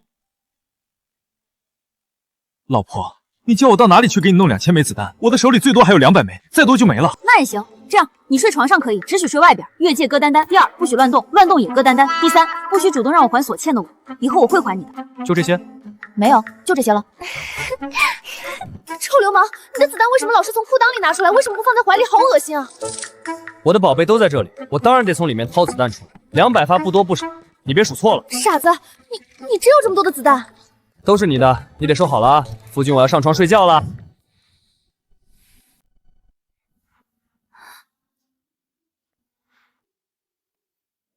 席梦思，好软，好舒服。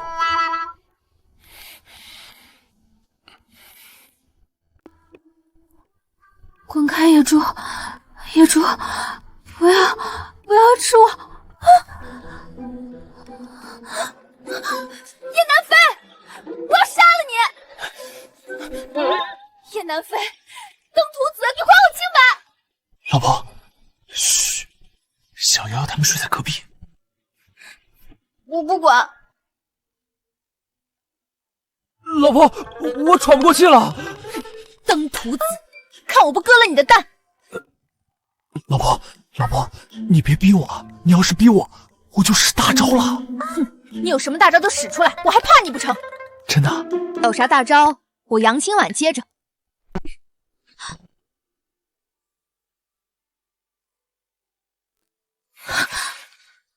老婆，你还欠我2个吻。叶南飞，你欺负我！老婆，我怎么会欺负你？我可是爱你还不够。臭流氓，我要给你点颜色！哎呦，好疼！老婆，你是属狗的吗？燕寨主，王当家的请您和杨夫人一起去聚义厅。你先过去，我们马上就来。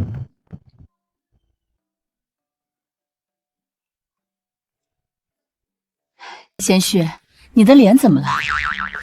没什么，不小心到墙上撞了一下。寨主，您真是料事如神。昨晚我派出3批斥候，侦查到500骑兵和1000步兵向咱们黑虎寨过来了，最多还有1个时辰，他们就到了。黑虎寨易守难攻，只有这一条路可以走，只要他们敢来，定让他们有来无回。寨主，杨夫人，请。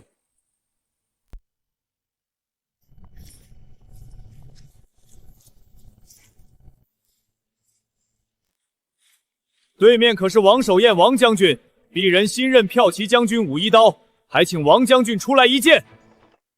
武一刀，没想到你当了叛徒，背叛了杨公，今天在此，我王守业必杀了你！王将军，杨一枪父子才是真正的叛徒，他们背叛西昌朝，将夏侯国的军队放了进来。放屁！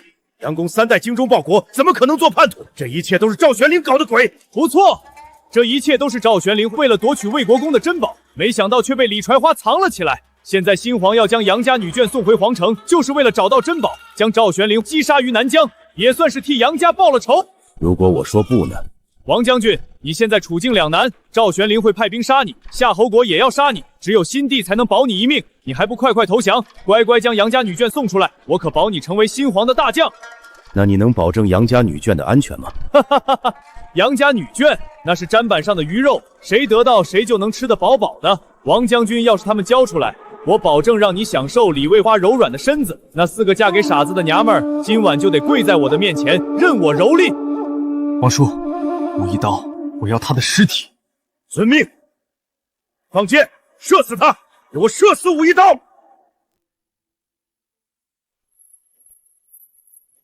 回射！擂鼓！进攻！兄弟们，你们不要被武一刀蛊惑了。你们本来是魏国公的旧部，现在反而帮着别人进攻自己人。兄弟们，只要攻下黑虎寨，抓住杨家女眷，就有数不清的珍宝，大家一起分！冲啊！兄弟们，冲上去抢珍宝！活命的机会已经给了你们，是你们不争取。兄弟们，前面就是杨家女眷，大家冲上去将他们抓回来，抓一个赏银500两。待本将军享用完了，再让你们一起享用。什么？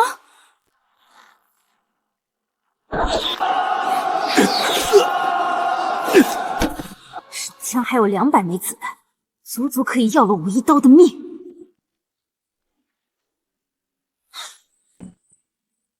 明明打中了武一刀，却没有一点用。这是什么东西？竟然如此发烫！老婆，距离太远了，暗器用处就不大了。来人，将我的马牵将过来，我要亲自去杀了他。不可，太危险了。是啊，太危险了，你就安心待在这里吧。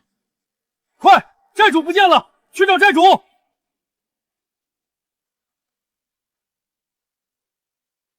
今日就是你武一刀的死期。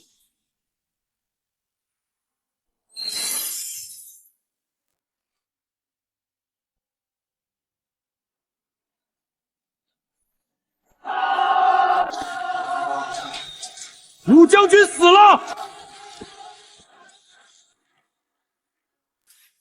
怎么了？你们怎么了？寨主，刚才一道霹雳从您过来的地方响起，然后就将武一刀给劈死了。我刚才肚子疼去大姐了，也被这巨响吓了一跳。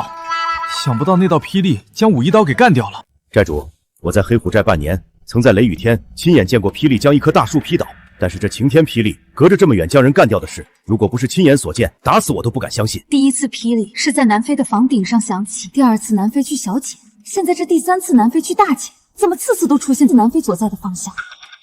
武一刀这色鬼想打我们杨家女眷的主意，老天爷都看不下去了。王将军，咱们趁着官兵退走，赶紧派赤旗侦察，咱们寨里的所有人全都轻装简从，准备出发去和程虎会合。寨主，程将军在长县有1万人马，咱们原有800人马。加上杨家与狼牙卫，总共1000人。到了长县，再将程将军的士兵接过来，就有11000人，替杨公报仇的力量就大了许多。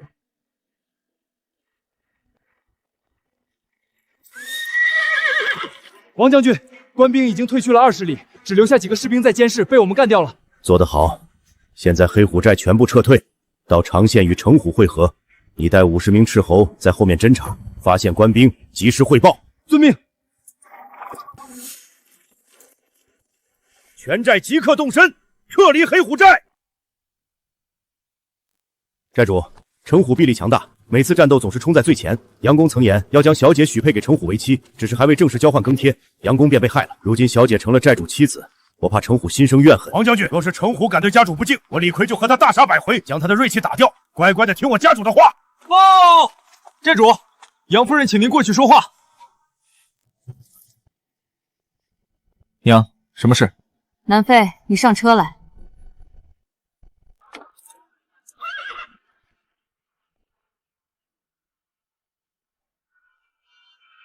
娘，您找我有什么事？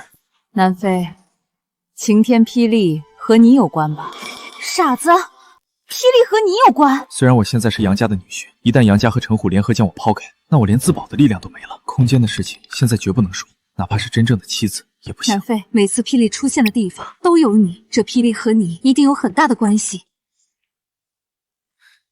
娘，这就是晴天霹雳枪，我偶然得到的。这么长的东西，怎么能藏在你的身体里的？娘，自从赵玄灵派人将我打昏之后，有一位白胡子仙人出现在我梦中，在我的手心点了几下。那仙人告诉我，他在我手中放了一些厉害的保命武器，只要我的老婆们有事，我就可以随时取出来保护他们。如果哪一天要是清晚他们不再是我妻子，这个神仙手法就会从我的手上消失，被他收回的。还好从赵玄灵下旨时，我就没想解除他们的婚约。如果要解除了，在这混乱的时代，清婉和若瑶他们就失去了一个强大的依靠。傻子，你的霹雳枪有多少？送我一把。哦，不是我不给，这霹雳枪威力巨大，神仙老人家只给我了1支，我要是给了你，你整日扛着它，用起来也不方便啊。清婉，这霹雳枪还是南飞用最好，能够出其不意将强大的敌人炸死。贤婿，以后你要保护好你的4位老婆，千万别辜负他们。娘，你放心，不管如何，我燕南风此生只娶清婉、若瑶、凝霜、萱萱，若是再娶，天打雷劈。好，贤婿，你有这个新娘就很高兴了，娘支持你。娘，老婆们，这件事情任何人都不能告诉，一旦传出去，定会有人眼红，咱们就会有数不尽的麻烦。贤婿，此次咱们投奔长县城虎将军，有一事为娘得和你说一说。什么事情？你已故岳父曾答应将青婉许配给城虎将军，青婉也喜欢城虎这样的英雄人物。本来等南疆事情结束，就准备他俩婚配的事，没想你岳父却身死。虽然这件事情只是口头约定，没有正式的婚约，只怕城虎会从中为难你。能入得了青婉眼睛的，一定是大英雄了。好期待与城虎将军相见啊！傻子，本小姐虽然打心底里不愿意嫁给你，但有圣旨和娘的肯定，本小姐的夫君就只有你燕南风一人，其他任何人休要再提。不过你要想娶本小姐，你还没有这个本事。娘，如果城虎故意刁难，那咱们就离开。到那时，怕咱们就难以走出长线了。娘，你说说看，城虎有哪些本事？城虎能深得魏国公的喜爱，本事还是有的。他臂力惊人，成名武器是重40斤的狼牙棒，打仗不怕死，一顿要吃2斤牛肉，1斤白饭，排兵布阵也很厉害。娘，那城虎有哪些缺点？缺点？他的缺点就是脾气暴躁、易怒。另外，他只读了1年私塾，文化不高。这城虎也就是一莽夫罢了，没什么了不得的。南妃，如果你觉得城虎对咱们不利，咱们和王守言将军商量，不去与他会合了。不，男子汉大丈夫，岂能因这点小小的困难就怕了？这不是我燕南妃的作风。不错，终于有点男人气了。这算什么男人气？为夫还有更强大的男人气。那将你的男人气显露出来，让本小姐看看。等哪天咱们单独在一块儿的时候，我让你好好看看。好，现在咱俩找个地方，让本小姐好好看看你的男人气到底在哪里。大嫂，你笑啥？贤婿，你赶紧下车吧，王守义将军还等着你呢。大嫂，你说说男人气是什么？你们聊，我下车去走动走动。大嫂，你说呀，男人气到底是什么？啊，这就是男人气！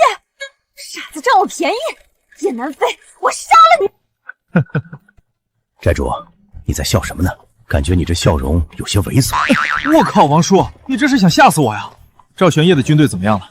后面有没有追兵？武一刀被炸死后，他们退到了蓝田以北，应该是去搬精兵过来攻打黑虎寨。这样一来，没有10天半个月休想回来，这么长时间足够咱们与城虎将军会合了。寨主，咱们800士兵跟着我来到黑虎寨，几个月没吃过一顿饱饭，如今又从黑虎寨撤退，咱们没什么粮草，以后得勒紧裤腰带才行。王叔，我手上还有1万两银子，是国公府抄家的时候我藏的，躲过了搜查才留下来的。咱们到了谭县，补充了物资，就有足够的粮草了。寨主，这是你的私房钱，留下来给夫人们用吧。让你拿着就拿着，别磨磨唧唧的。不过你别说是从我这里拿的。懂，咱都懂。报，寨主，二当家发现前面有一户庄园，方圆3里地都是他家的房子，还有几百人家丁守卫。哈哈，兄弟们，咱们将这个庄园攻下来，将所有人都杀光，咱们今晚饱餐一顿。慢，王叔，为何要去攻打这个庄园？寨主，这么大的庄园，还有几百家丁守卫，这说明这个庄园肥得很啊！打下来，咱们至少能得到数不清的粮食，还有无数银子。不过如此多的家丁，绝对是一块难啃的骨头，可能会损失几百名兄弟。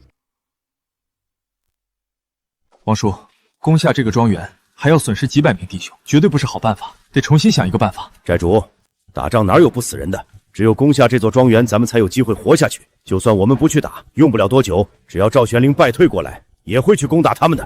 哈哈哈哈！寨主，你笑什么？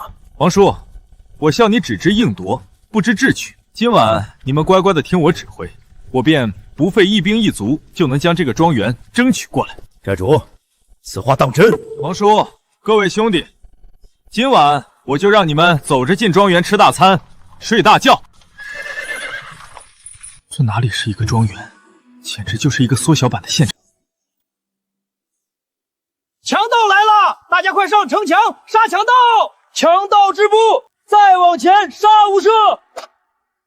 这西昌朝竟然烂到了这样的地步，有钱的大财主还要靠自己的力量才能守住钱财，怪不得王守义说粮草就是去抢的。西昌朝的官兵抢，强盗也抢，这从上到下都是强盗。我们是魏国公杨义羌的军队，路过此地不是强盗。哈哈哈！自古官匪一家，你说你不是强盗，谁相信？咦，他们是真不进攻还是假不进攻？竟然安营扎寨了！来人，去将族长请来。姓曹，遇到难题了。是的，族长，对面那些人结营而西，不像是进攻咱们的人，我们该如何处置？这样吧，咱们邀请对面的首领进庄。如果他们进庄，那就没有什么恶意；如果不进，那就做好准备杀敌。也只能这样了。如果他们连庄都不敢进，那就一定打着吞掉我们的主意；如果他们首领进庄，那就有话好说，哪怕损失一些钱粮，也不能再打了，不然我们傅家庄迟早得完。傅家庄傅兴朝，请对面首领进庄一叙。王叔，我进庄看看。寨主，你不能以身试险，还是让我去。王叔，你放心，我们的人远多于他们，他们不敢将我怎么样的。此刻他们就是想弄清楚我们的想法，这才叫我进去，不会有危险的。那就让柳若瑶随我进去吧，有她保护，没有问题。为什么不叫我去？我的杨家枪法最厉害。你去？你几句话就将人家激怒，咱们就是肉包子打狗，有去无回。要不让李逵也跟去吧？别了，李逵那模样，人家以为我们是去打架的。半个时辰之后，没见寨主出来，咱们就进攻。好，就等半个时辰。小瑶瑶，你这是想替为夫挡箭吗？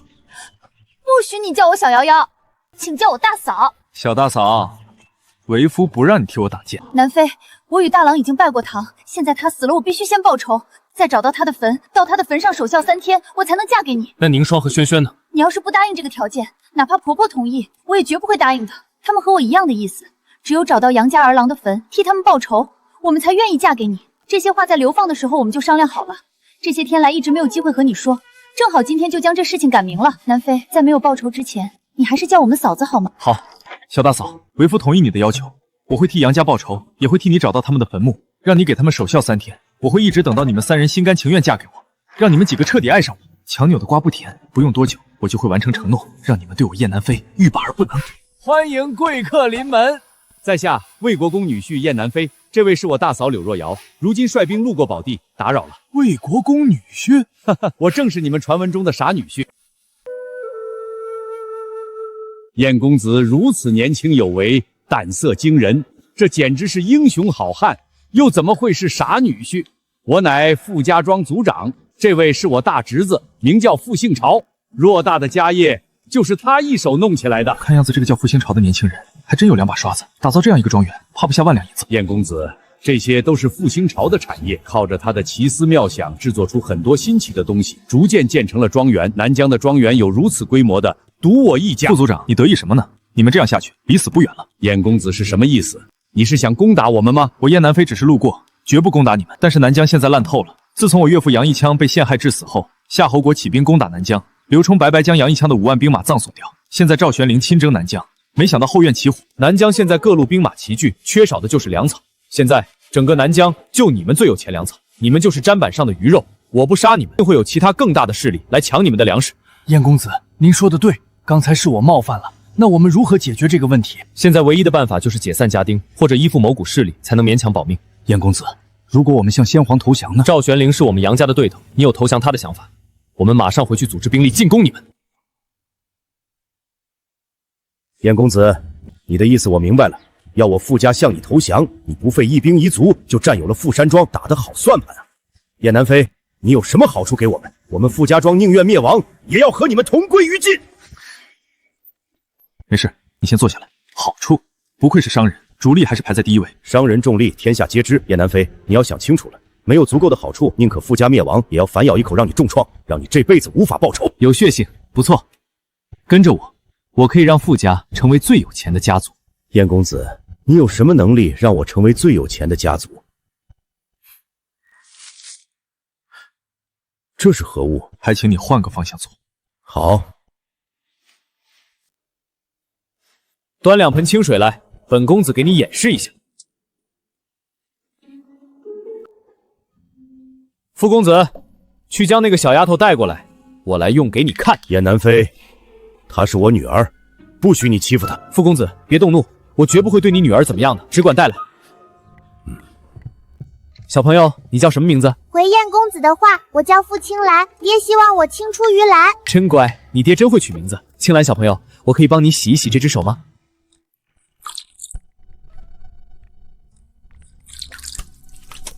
你看，好香，你来闻闻。燕公子，这是什么宝贝？价值几何？这叫香皂，你认为它价值几何？这东西至少值1两银子吧。西长城，1两银子相当于100铜币，1铜币的购买力和现代社会的1元相当。燕公子，此物如果数量有限，那价格方面还可以再往上提；如果量多，1两银子的售价不算。香皂且可以大量生产，如果有足够多的人，一天就可以生产出1000块香皂出来。燕公子，你打算如何经营？你们傅家出钱出人，将香皂制作出来之后，你们负责销路，赚到的钱你2我8。这也太少了吧！我们傅家投入大量的人和物，赚到的钱就分2成，外加我可以保你们傅家所有人的性命，只安心做生意就行。难道杨家的傻女婿想要建立自己的王朝？如果他真的有这么大的野心，那么尽傅家之力将杨家的傻女婿送上皇帝宝座，也不是不可以啊。燕公子，这件事情我得和族长商量。星潮，咱们傅家由你一手建设而成，有什么事情你做主就可以，不用和我说。叔，通过刚才的谈话，我发现杨家的傻女婿一点也不傻，可以说聪慧的无人能比。从他的言语之中，我发现燕公子的野心非常大，以他的聪明才智，极有可能灭了西长朝，建成一个新的朝代。摆在我们面前的是一波滔天富贵，我们接住了，那么我们将成为天下极富的家族；如果没有接住，我们傅家将不复存在。京朝，傅家今年入夏才3个月，就遭到了4波攻击，死了700人。再这样下去，傅家人迟早会被抢光杀光。与其被官府强盗杀光抢光，还不如跟着燕公子，富贵险中求。咱们这次豪赌，有1半的机会能赢。那咱们召开家族会议，与族内的长辈商量。行，你去召开会议，叔将燕公子暂时先送了出去，等事情确定下来，咱们亲自去燕公子的营中，请求燕公子收留。如此甚好。燕公子，星朝已经紧急召集家族成员商议此事，需要的时送2位回营，一旦有结果，老朽与星朝亲自前来。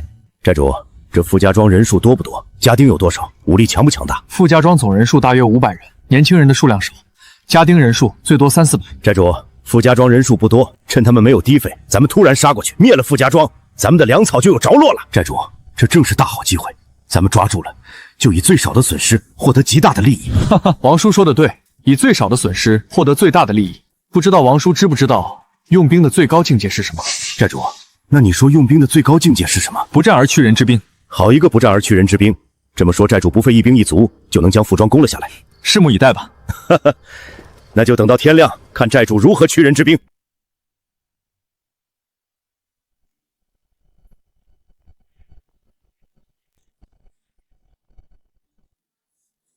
家主在上，傅行朝愿意带着傅家，跟随家主建功立业。这是怎么回事？快请起。家主，还请家主和兄弟们移步傅家庄。今晚庄内备好了酒宴，大家一醉方归。好，咱们今晚都上庄内，但是每人只能喝1杯，绝不多喝。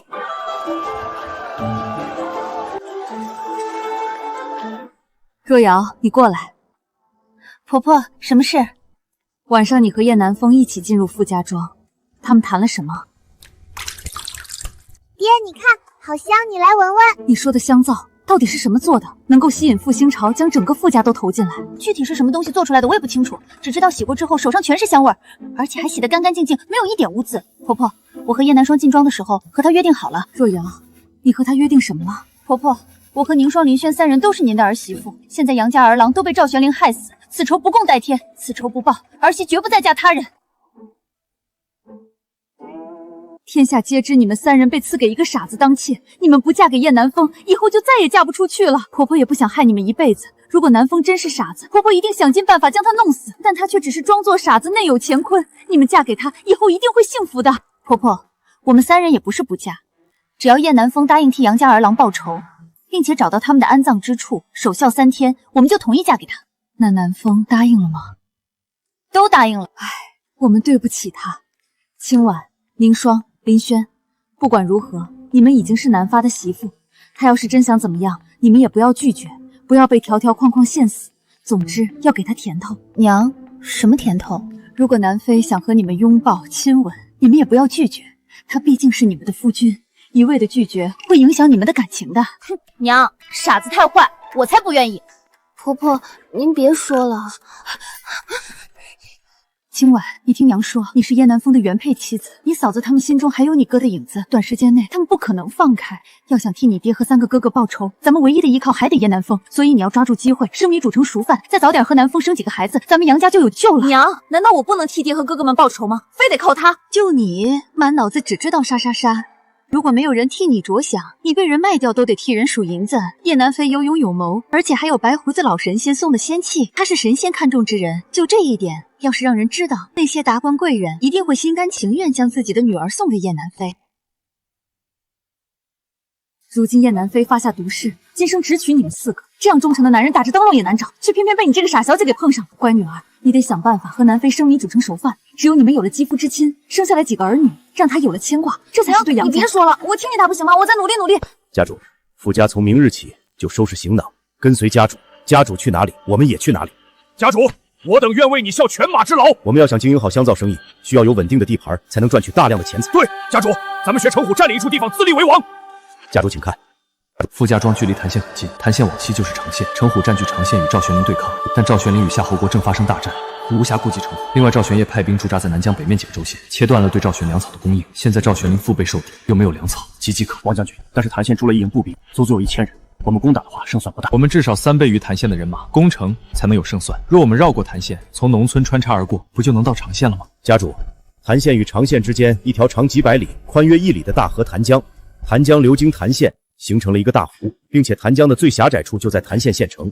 谭江唯一的一座10吨大桥就在县内，咱们要想过河，只能从县城的桥上经过。画个球！老子愿意为先锋带兵攻打谭县，将那狗屁县令抓来下酒吃。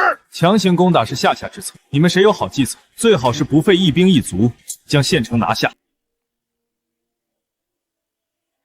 费一兵一卒就能将城拿下。寨主，战场上拼杀就是搏命，一命搏一命，一将功成万骨枯。每一名大将就是踩着数不清的死人爬上去。启禀家主，我们原本流放的路线要经过谭县，咱们挑选80名身经百战的高手，穿上羽林卫服装进入谭县，也可里应外。这要打入方法不错，只要后内外同时进攻，不怕谭县攻。不入虎穴焉得虎子。家主，挑选最厉害的士兵化妆成羽林卫，另外我们傅家化妆成逃难的人，紧跟着潜入做内应，富贵险中求。咱们取得谭县，家主中兴有望。不行，这太危险了。咱们先议到这，若杨夫人同意此策，咱们就按照复兴朝的计策办事；如果杨夫人不同意，咱们就只有进行前攻。新到空间之中，除了我，没有人进去过。其他人或是生物能否在里面生存？先用几只鸡试一试。少爷有何吩咐？去送几只活鸡送过来。是，少爷，鸡送到了。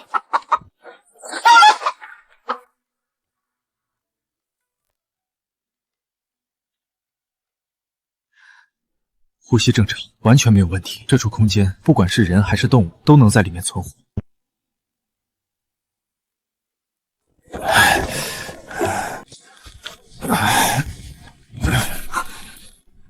也不是我一直以为的手无缚鸡之力的书生吗？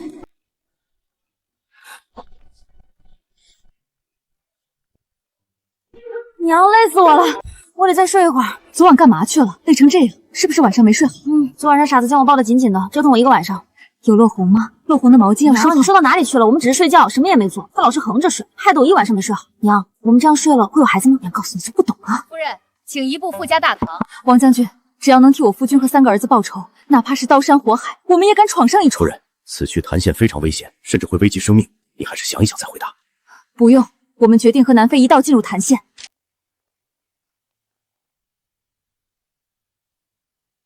羽林卫解送流放犯，你们是从哪里过来的流放犯人？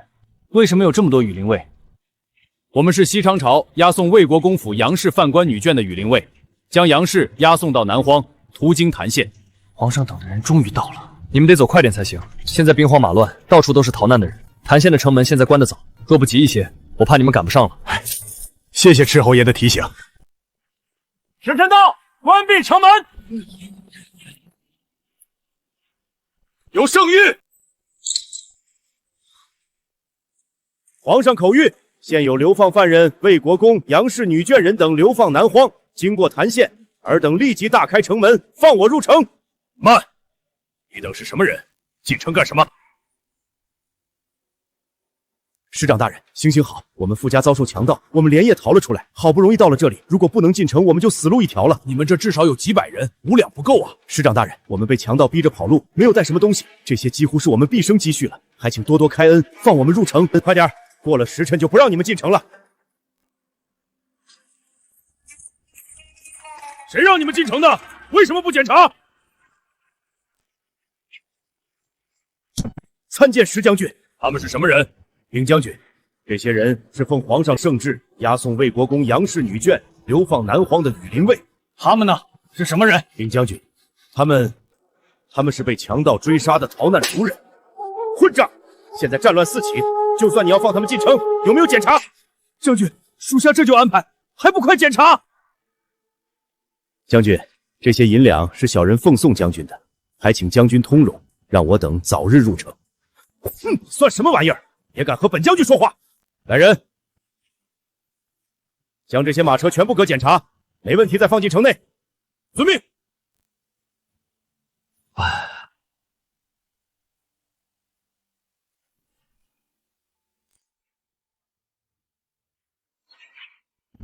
放行。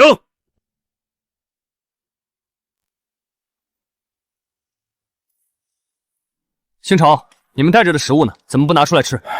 不知道怎么回事，全都不翼而飞了。不可能啊！那么多的食物，怎么可能不翼而飞？还有那些刀枪，也不可能飞走。家主，你要是不相信，可以亲自去看看。星潮，你看，这些食物都在，想不到你也会骗人。哪里在？天佑我们啊，家主，这真是太神了！在城门口这些兵器要被检查出来的时候不翼而飞，现在到了需要的时候却又突然出现，这是老天爷都在支持燕南风带兵造反，能够拜燕南风为家主，连这样必死的局面都被破开，大难不死，必有后福。好了，你们赶紧弄好食物吃，吃了做好准备。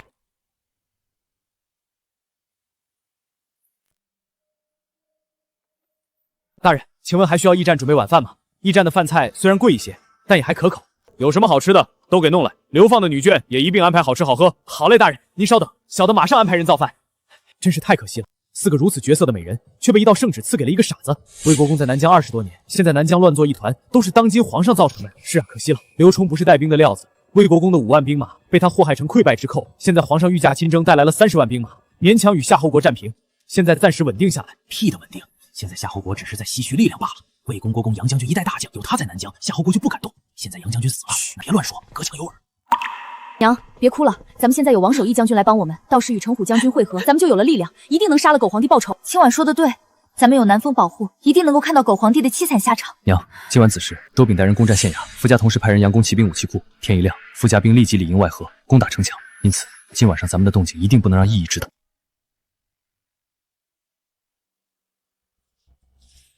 来人止步！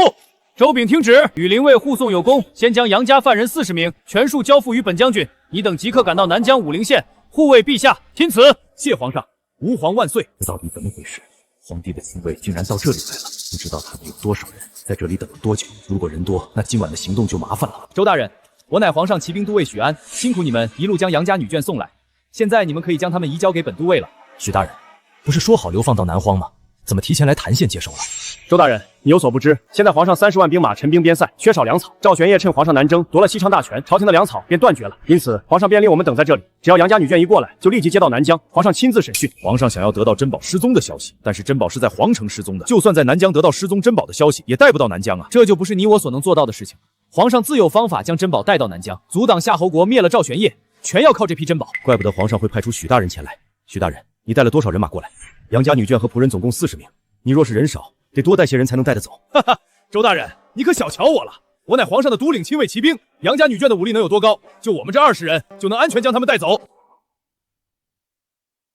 好吧，卑职现在就带许大人前去交接。行动！想不到周炳行事稳重，为了保证安全交接，还将此处围了起来，真是一个不错的小头目。以后要是有机会，得好好在皇上面上提点几句。杨家女眷全都出来吧，皇上派人前来将你们押送南疆。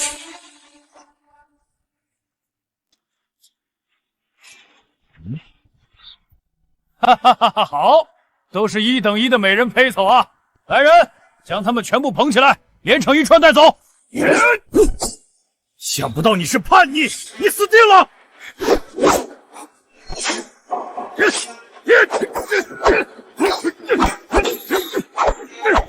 清婉，安琪。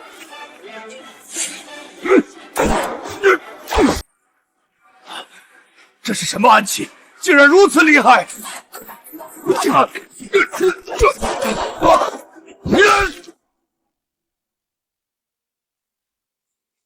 家主，咱们现在怎么办？先将许安的尸体先藏好。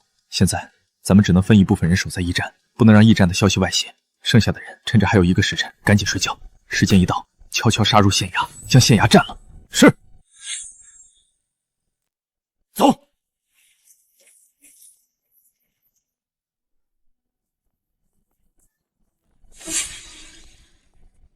你们几个在外面守着，禁止任何人进来。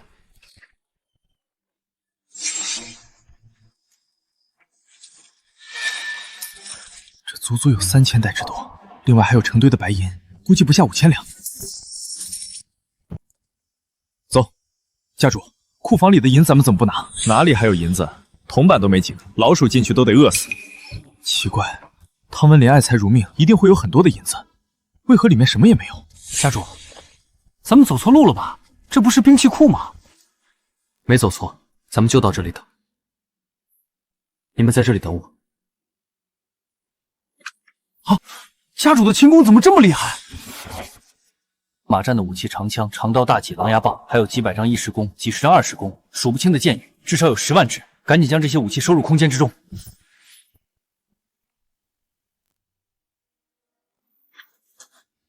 这是用来做实验用的。现在倒是派上用场了。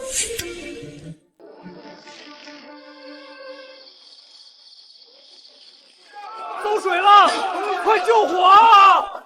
撤退，赶紧撤回去休息。快走！家主，你烧了兵器库。家主，兵器库的武器多不多？反正武器好多，马也好多，都被我一把火烧了。天，连马也给烧了。那不就数不清的马肉可以吃了吗？粮草没有了，兵器也没有了，就连马匹也烧没有了。卢将军，据库兵说，夜晚有来历不明的兵马前来攻打兵器库，但是被库兵们守住，他们只是防了前门，没有防后门。有人进来将所有兵器、粮草、马匹全部一烧而光。赶紧救火，能救多少马匹就救多少。兵器库内没有烧坏的兵器，全部要抢救出来，还愣着干嘛？赶紧去救火！卢将军，不好了，外面有1000山贼在攻城了，石将军的人快要顶不住，还请卢将军派骑兵参战。他们这个样子还能打仗吗？你赶紧回去告诉石将军，这次一定有内奸，要防止内奸里应外合。杀了本官顾大良！完了，太险完了！叛军来了！叛军来了！原来是你们！早知你们不对，这才下令搜查，却没有搜到任何武器。你们的武器是如何带入城内的？我们为何要告诉你？之前还敢打我，让你打我，老子打死你！石将军，昨日见你搜查众城人员，连几十两银子都没有看在内，你难道不缺银子？谁呀？要杀就杀，少废话！石将军难道就不怕你在城里的家小受牵连吗？你竟然连这件事都知道了，你们到底想要怎样？先回答我的问题，昨日有人送你银子，你为什么不要？我不想因这些银子损了我的气节。想不到从上烂到下的西长城，竟然还有一个这样不贪银子的人。这人要是做官，不一定是个有用的官，但一定是个好官。石将军有没有兴趣跟着我？我不能保证你的生死，但是我可以保证你妻子儿女的安全，而且我保证让你的价值发挥到极致，让你真正做个好官。你不杀我，你说的是真的？我以魏国公杨一霄女婿的身份发誓，我说的绝无假话。你竟然是杨公的女婿？传闻你不是傻子吗？不，这人绝对不傻，能调动这么多兵马，有勇有谋，绝对不傻。小人石敬贤拜见主公，定当生死相随，肝胆相照。好，对了，我记得还有个守城的将领是卢将军，他曾是杨大郎将军手下一名骑兵都尉。杨将军死后，卢都尉被刘冲排挤，安排到谭县驻守，远离了杨将军，这才躲过与夏侯国的厮杀。我保证，他必定会归顺主公。那就出发，武器库。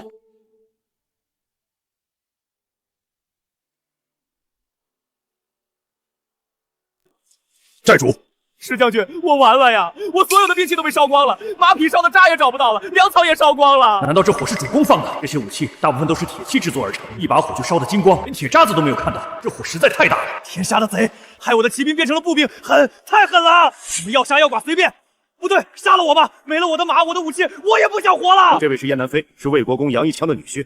刚刚我已经拜燕公子为主公，誓死跟随他。魏国公女婿不是傻子吗？主公不是传说中的傻子，反而聪慧无比。他运用计谋，只用了几十人的伤亡，就将谭县给打下来了。死了几十个人，他用兵如此厉害。没错，魏国公一家惨死，只要让杨公大仇一报，我们也就隐退山林，如何？主公在上，请受卢千里一拜。卢千里，你还是担任骑兵都尉一职，带领部下进行骑兵训练吧。主公，我们兵器和马匹尽皆烧毁，没有大量的银钱，如何购置上千匹战马？这你只管放心，先将兵器库和马厩建好。你什么时候建好兵器库和马厩，我什么时候给你弄来兵器和马。主公，您说话算话。算话，你只管建，今天建好今天有，明天建好明天有。谢主公。没想到这傻子还真把谭县给打下来了，为什么他看起来越看越顺眼了呢？完全看不到一点傻气。怎么，老婆被我迷住了，觉得为夫帅气了？自恋。石将军，你的家眷已经安置好了，你想要自己再安置也没问题。主公竟然如此放心我吗？用人不疑，疑人不用，我放心你。反正你要是不听话，我有108种解决你的办法。拿家眷威胁，太没品。多谢主公，臣必定为主公赴汤蹈火。如此凶劲，果然和狗皇帝和其他那些贪官污吏不一样。寨主，咱们现在将谭县打了下来，属下认为应该尊寨主为燕王，谭县就是燕王的王城。刚刚打下一座小小的县城就称王，这不就是将自己架在火上烤吗？不，我不能称王。家主您英明神武，怕什么？早早称王，才能早早在这天下占据一席地啊！高筑墙，广积粮，缓称王。只有积蓄力量，才能获得最后的胜利。再说了，我可没有什么称王的野心。现在摆在面前的，就是替我岳父与3位大舅哥报仇。让我燕南妃称王的话，以后谁也不许再提。寨主大义。家主，现在咱们有了谭县，是不是可以开始制作香皂了？不急，王叔，我有一件重要的事情要交给你来做。什么事？你暂时做谭县的县令，黑虎寨被你管理的井井有条，大家都服。因此，我想将这个重要的事情交给你。寨主，这个县令的位置应该由你来。王叔，这事儿你就不要再推脱了。你做了县令之后，如果有什么棘手的事情，尽管来找我，我替你解决。是。寨主的意思是要主抓军营，后方的大事就交给我。寨主，我必定为您守好大后方。我信你。李逵，黑虎寨更名为黑虎军，你任黑虎都尉。遵命。另外，石进贤、卢千里分别任步兵都尉、骑兵都尉。是。主公，复兴朝。属下在。我任命你为商务主簿，带着你们傅家专门从事经商事宜。家主，香皂的配方呢？我着急要啊！兴朝，这本书就是讲香皂如何制作的，你得收好。家主，您放心，我绝不会让他遗失。这书看起来和我平日看的书完全不同，纸质鲜亮，薄如蝉翼。这燕南风究竟从哪儿弄来这些好东西的？周炳，在。周炳，你仍然带狼牙卫，你就是狼牙卫的对证。属下遵命。行了，都散了，各司其职。周炳，你出来一下。燕南妃，如今不一样了。娘，你为什么不让我去问傻子叫周炳干嘛啊？我好奇啊。如今南风杀伐果断，安排人事井井有条，早就不是当初的傻子了。你莫要再说他是傻，而且如今他是家主，是主公，你不要事事都要探查。知道了。为了给杨家人报仇，咱们也得在南发手底下讨生活啊。经过这几天对他的观察，我发现周炳这人做事情非常稳重，思考问题也很严谨，而且还杀伐果断，能面对比他强大的敌人。这种人才不应该埋没。周炳，我让你继续带狼牙卫，你可有怨言？我一个羽林卫小兵能跟着家主成为狼牙卫老大，我已经很满足了。这辈子我值了。好，我就知道我没看错你。周炳，现在我将你当成我最重要的心腹，如果需要你舍弃自己的生命，你还会跟着家主？属下愿意舍弃自己的性命来保护家主。只是属下家中还有一老母，属下死后恳请家主能否派人将属下的抚恤银子送给她？行，没问题，我会派人去将你的老母亲接到这里来养老。家主，如此属下就没有后顾之忧了。我去，你真是莽夫一个！家主，你不是要我的性命吗？老子不是让你现在去死啊！听好了，周炳，从现在开始，老子将狼牙队交给你，就开始狠命操练啊！这是一套特种作战的书，我限定你在1个月的时间背熟。是，家主。家主，这书……傻子，你发什么疯？怎么突然想要练兵？就算你不傻了，可是练兵，你一个乞丐出身，会吗？寨主，你有没有熟读兵书？有没有参加过大战？上辈子我大学毕业入伍，参加过特种兵的培训选拔赛，后来就一直研究军功，从未参加过实战。寨主，练兵不是儿戏。至少得有都尉衔才能有练兵的资格，你什么都没做过，要练兵恐怕适得其反，会让下面的人不服你啊！我正是没有练过兵，这才将周炳的40名手下拉出来练练。甘情你是练着玩的。家主大哥，你要练兵，我也跟着练如何？李逵，我练兵是练着玩的，你别来捣乱。家主，我一定不捣乱，一定认真练。李逵过来练兵，不是刚好可以用他来当鸡吗？可以杀鸡儆猴。李逵，我练的是尖兵，我怕你吃不了苦。算了，你还是别上。家主，我什么苦都能吃，不怕吃苦。李逵如果没练好，我可有处罚的，而且处罚很重。家主，若属下没有练好兵，甘愿受罚。那就签下军令状吧。你一个流浪的傻子，大字不识就要练兵，会笑掉大牙的，真的会很丢脸的。老婆这是关心我？谁关心你了？南飞，要想练出厉害的兵，就必须懂兵法，懂排兵布阵。这样，等回去之后，我去找本兵书，让你学一学，你再练兵吧。还是你对我好。小大嫂有什么兵书啊？我有一本家传的柳氏兵法，等会儿回驿站就拿出来给你。好啊，谢谢小大嫂。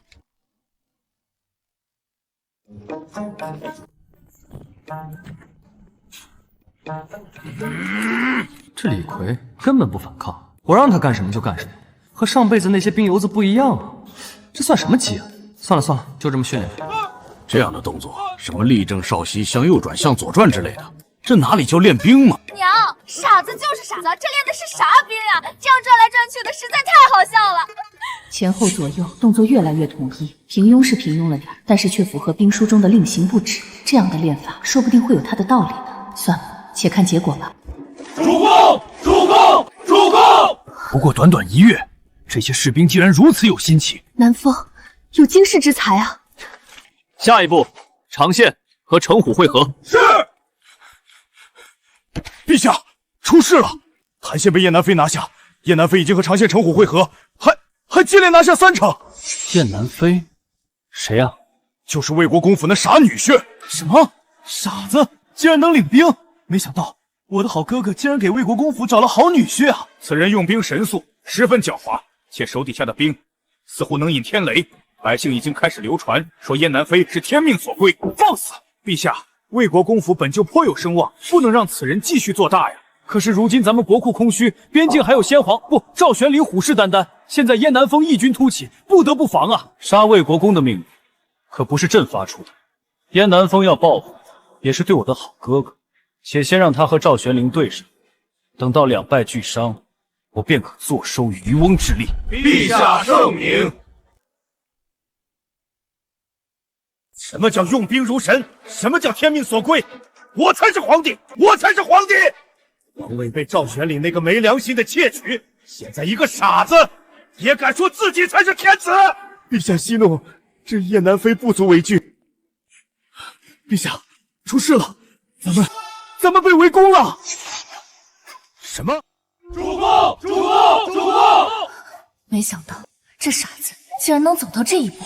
狗皇帝赵玄龄已死，我已为杨家报仇。现在京城里还有一位狗皇帝，众将士是否愿意跟随我，还这天下真正的清明？愿意，愿意，愿意！现在你说咱们还退休养老吗？要养老，你养，我可还不老。我也一样。没想到这傻子竟然有这种能力，我跟随他掀翻这天下又何妨？燕王，燕王，燕王！好，下一站，拿下京城赵玄业的狗头。